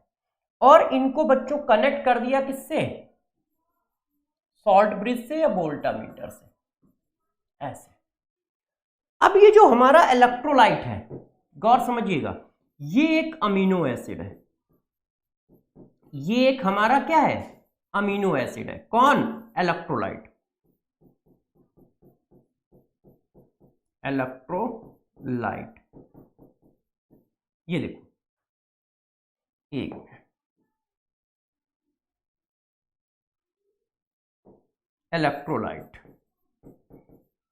अब जरा यार बात को मेरी समझाइएगा, ये हमारा एक इंस्ट्रूमेंट मैंने तैयार किया इलेक्ट्रोलिसिस वाला, क्या है, इलेक्ट्रोलाइट भर दिया है, अमीनो एसिड, एक तरफ एनोड एक तरफ कैथोड। अब जरा देखिए, आइसो इलेक्ट्रिक पॉइंट बता रहा हूं, तो जो प्लस चार्ज होगा वो किधर भागेगा, प्लस चार्ज जो होगा वो माइनस प्लेट की ओर भागना चाहेगा, ऐसे। और जो माइनस चार्ज होगा वो प्लस प्लेट की ओर भागना चाहेगा, ऐसे, इस तरह से, है कि नहीं, यही तो होता है। मैं कह रहा हूं कि एक ऐसा वोल्टेज सेट कर दिया जाए कि जो प्लस है वो माइनस की ओर ना जाए, माइनस है जो प्लस की ओर ना जाए, उस वोल्टेज को क्या बोलेंगे, ठीक है। The voltage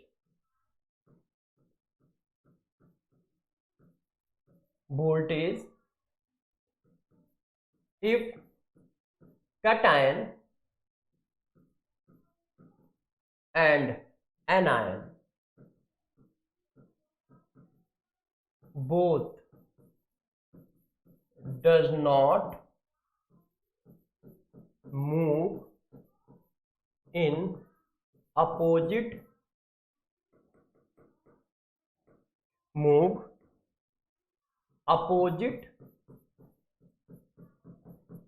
charge plate.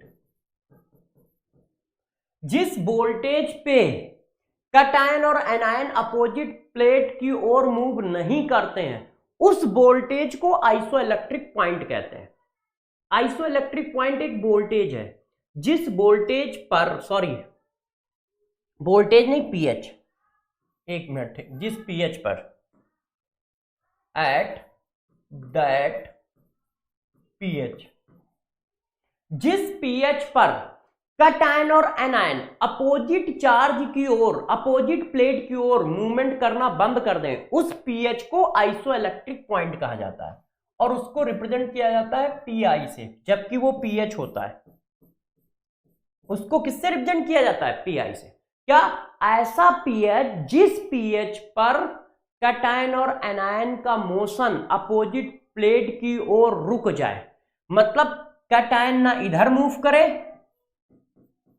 और ना एनायन इधर मूव करे, फिक्स हो जाए, ऐसे पीएच को आइसोइलेक्ट्रिक पॉइंट कहते हैं। At that pH the motion of cation and anion with respect to opposite place is stop, that pH is called isoelectric point। ऐसे pH को हम आइसोइलेक्ट्रिक पॉइंट कहते हैं। और इसका फार्मूला क्या होता है निकालने का? pK1 plus pK2 divided by 2। यदि कहीं आपसे पूछा जाए कि बताओ इसको हम निकालेंगे कैसे, तो आइसोइलेक्ट्रिक पॉइंट निकालने का ये फार्मूला होता है pK1 plus pK2 divided by 2। pK1 pK2 क्या होता है अभी बताता हूं। पहले तो इसकी डिफिनीशन समझो कि आइसोइलेक्ट्रिक पॉइंट है क्या। आइसोइलेक्ट्रिक पॉइंट एक ऐसा पीएच है जिस पीएच पर कैटायन और एनायन का मोशन रुक जाता है अपोजिट प्लेट की ओर, और एनायन कैटायन है कौन? अमीनो एसिड के एनायन कैटायन है, तो वो पीएच आइसोइलेक्ट्रिक पॉइंट बोला जाता है। अब वो निकाला कैसे जाता है तो जरा ये देखो, हम लोग ये वाला फॉर्म लेते हैं अमीनो एसिड का, ये फॉर्म। अब जरा मेरी बात को अच्छे से समझिएगा, ये फॉर्म, ये देखो मैंने लिखा। अब इस बात को जरा आप लोग बताओ, सॉरी बच्चों, इस बात को बताओ, ये भी एसिड है, इसको 1 कर दिया, ये भी एसिड है, इसको एसिड 2 कर दिया। ज्यादा एसिडिक कौन है भाई? जो ज्यादा एसिडिक होगा वो पहला प्रोटॉन निकालेगा ना। दोनों एसिडिक सिचुएशन है, कैटायन से चलते हैं। K1 K2 निकालने के लिए हमेशा ध्यान रखना कैटायनिक फॉर्म से आगे बढ़ोगे, कैटायन फॉर्म से। तो पहले ज्यादा एसिडिक कौन है? तो सभी बच्चों को पता है कि ज्यादा एसिडिक एसिड है, तो पहले आपने ये वाला प्रोटॉन निकाला एसिड वाला, तो इसको बोला गया K1। फर्स्ट प्रोटॉन निकल रहा है तो क्या बोलोगे? K1 बोलोगे। अब ये आ गया ज्वाइटर आयन, अब एक और प्रोटॉन निकालो, क्यों? क्योंकि ये भी तो एसिडिक है, तो एक प्रोटॉन और आपने निकाल दिया और बना दिया ये एनायनिक फॉर्म। तो कैटायनिक फॉर्म से एनायनिक फॉर्म जाने में 2 प्रोटॉन निकलते हैं। देखो, कैटायनिक फॉर्म से एनायनिक फॉर्म तक जाने में 2 प्रोटॉन निकलते हैं। कैसे? फर्स्ट डिसोसिएशन कांस्टेंट, ये वाला एसिड प्रोटॉन निकाल रहा है क्योंकि ज्यादा एसिडिक है। सेकंड डिसोसिएशन कांस्टेंट, ये वाला प्रोटॉन निकाल रहा है, ये देखो। तो ये जो K1 K2 है वो ये है, ये आया K1 आपका और ये आया आपका K2। मतलब डिसोसिएशन कांस्टेंट ऑफ एसिड और dissociation constant of ammonium ion, उनकी वैल्यू यहां रखनी है, वो भी उनके किसके? पीके की। तो Pi equal to pK1 plus pK2 divided by 2 होता है। और Pi का मतलब क्या है? Isoelectronic point. और Pi में K1 K2 क्या है? K1 जो है वो ये है डिसोसिएशन कांस्टेंट ऑफ एसिड, ये क्या है? Dissociation constant of ammonium ion. ये देखो, K1 और K2 की वैल्यू यहां डाल दो, आंसर आ जाएगा, उसी को आइसोइलेक्ट्रिक पॉइंट कहा जाता है। तो आइसोइलेक्ट्रिक पॉइंट कैसा है? ऐसा पीएच जिस पर अमीनो आयन का माइग्रेशन रुक जाता है, मतलब कैटायन एनायन का माइग्रेशन रुक जाता है, ऐसे पीएच को आइसोइलेक्ट्रिक पॉइंट कहते हैं। अब जरा देखिए एक और बात, एक और बात कौन सी है? एक और बात हमारे पास ये है कि अमीनो एसिड 2 पार्ट में डिवाइड किए जाते हैं। कौन से? एसेंशियल और नॉन एसेंशियल। तो वो भी बता देता हूं, ये देखिए, ये देखिए अगला पॉइंट, नॉमेनक्लेचर तो मैंने पढ़ा दिया। हाँ, ये वाला point, classification of amino acid. अब जरा देखो यार प्यारे बच्चों, इस पॉइंट को जरा समझो कि क्लासिफिकेशन ऑफ अमीनो एसिड क्या है। Classification of amino acid, amino acid को हम दो पार्ट में डिवाइड करते हैं। वैसे ये सारी बातें तो आपको आती हैं, अब जो यहां से स्टार्ट है ना वो सब आपको खूब आता है। केमिस्ट्री में तो उसका थोड़ा थोड़ा पार्ट है, बायो में उसका खूब पार्ट है, तो ये सारी बातें आपको आती हैं, तो अब हमारी टेंशन खत्म है। Classification of amino acid, amino acid को हम लोग दो पार्ट में डिवाइड करते हैं, एक कौन सा, एसेंशियल अमीनो एसिड और एक non essential amino acid. Essential और नॉन एसेंशियल अमीनो एसिड, अब एसेंशियल अमीनो एसिड और नॉन एसेंशियल अमीनो एसिड। अब वो कौन कौन क्या क्या होते हैं ये तो आप जानते ही हो। The amino acid which can not be synthesize in body known as essential amino acid, जो ह्यूमन की बॉडी में नहीं बनते हैं वो एसेंशियल क्या होते हैं, अमीनो एसिड होते हैं। ह्यूमन जरूर लिख लेना, क्यों, क्योंकि सभी लिविंग थिंग्स दोनों तरह के अमीनो एसिड बनाती हैं, सिर्फ ह्यूमन होता है कि कुछ तरह के अमीनो एसिड नहीं बनाता है, ये आप हमसे ज्यादा जानते हो, तो इसलिए ध्यान रखना। ऐसे अमीनो एसिड जो बॉडी में, ह्यूमन बॉडी में सिंथेसाइज नहीं होते उनको एसेंशियल अमीनो एसिड कहते हैं, और जो होते हैं उनको हम लोग नॉन एसेंशियल अमीनो एसिड कहते हैं। और एसेंशियल अमीनो एसिड को हम किसके थ्रू लेते हैं, डाइट के थ्रू लेते हैं, ये देखिए, ठीक है। तो एसेंशियल अमीनो एसिड कौन से हैं, जो बॉडी में नहीं बनते हैं, वो हमको खाने के थ्रू लेने पड़ते हैं। जैसे कहते हैं ना कि आयरन, पालक में आयरन होता है, भाई पालक खाइए। इसी तरह से बहुत सारी चीजें हैं जिनमें बहुत सारे हमारे अमीनो एसिड भी होते हैं, ठीक है। तो ये देखो जरा, एसेंशियल अमीनो एसिड जो बॉडी में नहीं बनते हैं उनको हम एसेंशियल अमीनो एसिड कहते हैं और वो डाइट के फॉर्म में लिए जाते हैं। नॉन एसेंशियल अमीनो एसिड जो बॉडी में बनते हैं। इसके बाद फिजिकल प्रॉपर्टी, ये तो हम लोग जानते ही हैं। अच्छा, इसके बाद इनका क्लासिफिकेशन, एक मिनट पीछे आओ, ये अब इस टेबल को देखो, ये है इनके क्लासिफिकेशन को, जिसमें भी स्टार बना है वो सब हमारे एसेंशियल अमीनो एसिड हैं। ये देखो, ये हमारे एसेंशियल अमीनो एसिड है, ये ल्यूसीन, ठीक है, आइसोल्यूसीन, ये सब एसेंशियल, लाइसीन, ये सब एसेंशियल अमीनो एसिड है जो हम डाइट के फॉर्म में लेते हैं। एनसीईआरटी में ये टेबल है, ये एनसीईआरटी की टेबल चिपकाई गई है। ऐसे अमीनो एसिड जो हम लोग डाइट के फॉर्म में लेते हैं वो सब क्या होते हैं, एसेंशियल अमीनो एसिड है। हो सकता है ये टेबल आपको थोड़ी कम दिख रही हो, ठीक है, क्योंकि टेबल बड़ी है, बनाई ऐसी गई है, तो आप एनसीईआरटी से देख लीजिएगा,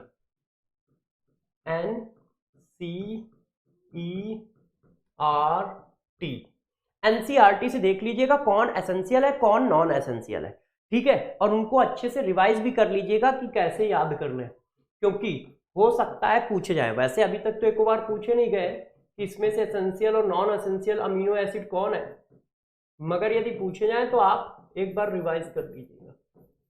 essential amino acid, non essential amino acid की ये टेबल है, ठीक है प्यारे बच्चों। क्लासिफिकेशन आपको बता दिया। अब जरा देखो यार, एक और, अमीनो एसिड किस तरह का बॉन्ड बनाते हैं, पॉलीमराइजेशन करते हैं, वो बताते हैं। ये सारी बातें तो मैं डिस्कस कर चुका हूं। स्ट्रक्चर ऑफ प्रोटीन यहां से डिस्कस करना बाकी है। देखो अब स्ट्रक्चर ऑफ प्रोटीन की बात करते हैं कि प्रोटीन का स्ट्रक्चर कैसे बनता है। तो जरा देखो यार, स्ट्रक्चर ऑफ प्रोटीन को डिस्कस कर लेते हैं। जब स्ट्रक्चर ऑफ प्रोटीन बनाया जाता है तो यहां पे एक पेप्टाइड बॉन्ड का डिस्कशन किया जाता है। तो पेप्टाइड बॉन्ड थोड़ा इंपॉर्टेंट बॉन्ड है, उसको जरा देखो। होता क्या है कि अमीनो एसिड में ये चीज होती है, देखो एक एसिडिक ग्रुप भी है और साथ साथ में बेसिक ग्रुप भी है, ये देखिए। तो ये दोनों मिलके वाटर निकाल देते हैं, ऐसे ये दोनों मिलके क्या करते हैं, वाटर निकाल देते हैं इस तरह से। ये देखो इस तरह से। और जब ये दोनों मिलके वाटर निकाल देते हैं तो ये जो बॉन्ड आया हमारा, ये देखो प्यारे बच्चों, ये अच्छे से समझिएगा, इस बॉन्ड को पेप्टाइड लिंकेज बोला जाता है, सो ऑन, और इसी तरह से NH सो ऑन। ये जो बॉन्ड है, ये इस बॉन्ड को पेप्टाइड बॉन्ड बोला जाता है, पेप्टाइड लिंकेज या पेप्टाइड बॉन्ड बोला जाता है। ये देखिए, तो जरा गौर से ध्यान दीजिएगा, अमीनो एसिड में एक अमीनो एसिड का OH और दूसरे अमीनो एसिड का H मिलकर वाटर निकालते हैं। एक अमीनो एसिड का OH दूसरे अमीनो एसिड का H। अमीनो एसिड का OH कहां से आएगा? हमेशा एसिड से, और अमीनो एसिड का H कहां से आएगा? हमेशा अमीन से। दोनों मिलके वाटर निकालते हैं, इसी को पेप्टाइड लिंकेज कहते हैं। वो देखो, ये देखो यहां दिखाया गया है पेप्टाइड लिंकेज, उन्होंने भी दिखाया है। इसका OH इसका H मिलके बनाया गया पेप्टाइड लिंकेज, इस तरह से। तो जरा ध्यान रखो, एक पेप्टाइड लिंकेज बनाने के लिए 2 मोल अमीनो एसिड खर्च होते हैं, 1 मोल ये 1 मोल ये। यदि 3 पेप्टाइड लिंकेज बनाने हैं तो कितने मोल अमीनो एसिड लगेंगे? 4 मोल। जितने पेप्टाइड लिंकेज बनाओगे उससे एक ज्यादा अमीनो एसिड लगेगा। पूछा जाता है कभी कभी ये। इसको हम क्या बोलते हैं? पेप्टाइड लिंकेज बोलते हैं। ठीक है। The reaction between 2 molecule of same और different amino acid proceed through the combination of amino group 1 molecule with the carbonyl group of other molecule. ये देखो, अब पॉलीपेप्टाइड क्या होते हैं? अब यही चीज यदि हम कंटिन्यूअस बनाते चले जाएं तो पॉलीमराइजेशन हो जाएगा।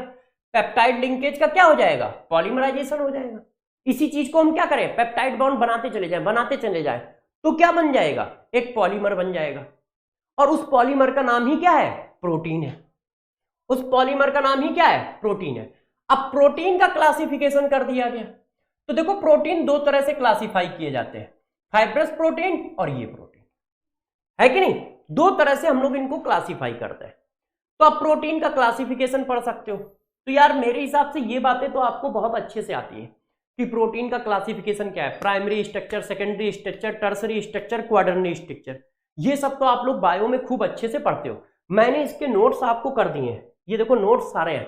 ठीक है। फाइब्रस प्रोटीन क्या होता है ये बता दिया आपको। ठीक है। ये प्रोटीन क्या आता है ये भी बता दिया आपको। Primary, secondary, tertiary, quaternary structure of protein. Primary protein क्या होता है आपको पता है कि अमीनो एसिड की जो लीनियर चेन होती है उसको प्राइमरी प्रोटीन कहते हैं। ये देखो, 1 and more peptide chain. Each peptide protein has amino group linked with each other specific sequence. एक स्टेट चेन जब बनती है, मतलब एक सिर्फ नॉर्मल चेन होती है, तो प्राइमरी प्रोटीन बोला जाता है। और जब वो हेलिक्स के फॉर्म में आता है ऐसे ऐसे, तो वो सेकेंडरी प्रोटीन बोला जाता है कि उसका स्ट्रक्चर कैसा होता है? हेलिक्स के साथ साथ होता है और उसमें हाइड्रोजन बॉन्डिंग होती है, तो वो सेकेंडरी प्रोटीन बोला जाता है। और यही जब डबल कॉइल के फॉर्म में आ जाता है तो टर्सरी प्रोटीन बोला जाता है। और क्वाडर्नरी प्रोटीन हमारा क्या होता है? कॉम्प्लेक्स स्ट्रक्चर होता है। ये देखो इस तरह से। अब हाँ, डीनेचुरलाइजेशन ऑफ प्रोटीन, ये आपके बायो में खूब अच्छे से पढ़ाया जाता है, इसकी जरूरत हम लोगों को होती है ना? तो इसको देख लीजिएगा।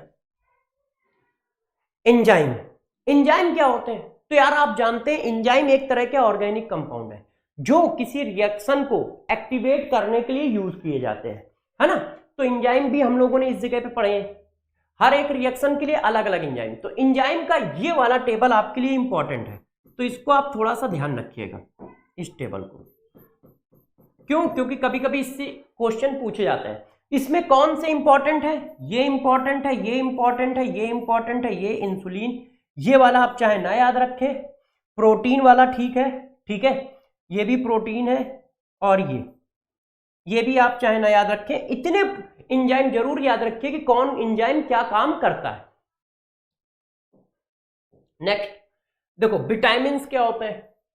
तो विटामिन क्या होते हैं ये भी आप लोग मेरे से ज्यादा ही जानते हो कि 2 तरह के विटामिन होते हैं, जो फैट में घुल जाते हैं, जो मतलब वाटर में सॉल्युबल होते हैं, और दूसरे फैट में सॉल्युबल होते हैं। जो वाटर में सॉल्युबल होते हैं वो कौन है? जो फैट में सॉल्युबल होते हैं वो कौन है? फैट में सॉल्युबल और वाटर सॉल्युबल। ये देखो, वाटर सॉल्युबल विटामिन कौन कौन से होते हैं? बी कॉम्प्लेक्स और विटामिन सी वाटर सॉल्युबल होते हैं। ठीक है। बी कॉम्प्लेक्स का मतलब B1, B2, B12 ये सब। और फैट में सॉल्युबल वाले कौन होते हैं? विटामिन ए, के, ये सब फैट सॉल्युबल होते हैं, और ये आप जानते हो। ये देखिए B6, ये मैंने सबके बारे में डिटेल आपको बता दी है। B12। अब ये देखो फैट सॉल्युबल विटामिन आ गए। फैट सॉल्युबल विटामिन में विटामिन ए, विटामिन डी, ये देखिए विटामिन ई, है ना, विटामिन के, इसके बारे में डिटेल। अब जरा देखो यार, nucleic acid, nucleic acid DNA और आरएनए में कौन कौन से न्यूक्लिक एसिड होते हैं ये पूछा जाता है, और केमिस्ट्री में कुछ नहीं पूछा जाएगा। डीएनए और आरएनए में कौन कौन से न्यूक्लिक एसिड पाए जाते हैं ये पूछे जाते हैं। तो इनको जरूर याद रखें कि डीएनए में कौन कौन से न्यूक्लिक एसिड होंगे और आरएनए में कौन कौन से न्यूक्लिक एसिड होंगे। ठीक है, इस बात का जरूर ध्यान दें। ये देखो न्यूक्लिक एसिड के फिगर कि कौन कौन से न्यूक्लिक एसिड है। ये देखो एक न्यूक्लिक एसिड ये है, ये देखो न्यूक्लिक एसिड। तो न्यूक्लिक एसिड के बारे में आप ये बात याद रखें और आई थिंक मेरे हिसाब से ये बात आपको आती होगी बहुत अच्छे से। ये सब मैंने पढ़ा दिया है, पीएचईएच आइसोइलेक्ट्रिक पॉइंट भी पढ़ा दिया है मैंने। अब हाँ, तो जरा देखो यार प्यारे बच्चों, अब हमने क्या किया जरा समझो। हमने आपको पूरा कार्बोहाइड्रेट पढ़ाया, हमने आपको पूरा अमीनो एसिड पढ़ाया, हमने आपको न्यूक्लिक एसिड, विटामिन, इनके बारे में थोड़ा थोड़ा बता दिया। ये सब आपको आता भी है पहले से। आप एक बार इन नोट्स को रिवाइज कर लीजिएगा। ठीक है, जो चीजें आपको आती हैं उनको हमने ज्यादा डिटेल में नहीं बताई, क्यों? क्योंकि वो आपको हमसे ज्यादा आता है, तो इसलिए इसमें टेंशन की बात नहीं है। तो जरा देखिए, इस चैप्टर को हम लोग इस जगह पे फिनिश कर रहे हैं। बायोमॉलिक्यूल चैप्टर हमारा यहाँ पे खत्म हो रहा है। ठीक है, आप अच्छे से नोट को रिवाइज कर लीजिएगा, क्वेश्चन लगा लीजिएगा। ठीक है, बायोमॉलिक्यूल में, केमिस्ट्री में जब भी क्वेश्चन आता है तो वो कार्बोहाइड्रेट से आता है, अमीनो एसिड से आता है, या फिर ज्यादा और ज्यादा उधर कहीं जाता है तो वो बस इतना पूछता है डीएनए के न्यूक्लिक एसिड कौन कौन से हैं, आरएनए में कौन कौन सा न्यूक्लिक एसिड होता है, डीएनए में कौन कौन सा न्यूक्लिक एसिड होता है। बस ये बात आपको पहले से ही पता होती है। ठीक है, या फिर विटामिन के वर्क पूछ सकता है, तो विटामिन के बारे में आप सबसे ज्यादा जानते हो। ठीक है, वहां पे ये सब बातें पढ़ते ही हो। तो देखिए, नेक्स्ट क्लास में हम लोग किसको स्टार्ट करेंगे, इसके बाद कौन आता है, पॉलीमर चैप्टर को स्टार्ट करेंगे। तो आपके पास जो भी डीपीपी आ रही है उनको जल्दी से जल्दी सॉल्व करिए और अच्छे से इसको तैयार करिए। ठीक है, 95% क्वेश्चन हमारा बायोमॉलिक्यूल में कार्बोहाइड्रेट से आता है, बचा हुआ 5% क्वेश्चन हमारा अमीनो एसिड से आता है। ठीक है, अच्छे से चीजों को रिवाइज कर लीजिएगा। ये आपको नोट्स मिलेंगे जैसे हमेशा मिलते आए। आप अपना ध्यान रखिएगा, खूब अच्छे से पढ़ाई करिए। तब तक के लिए हम लोग क्या कहते हैं, ऑल द बेस्ट।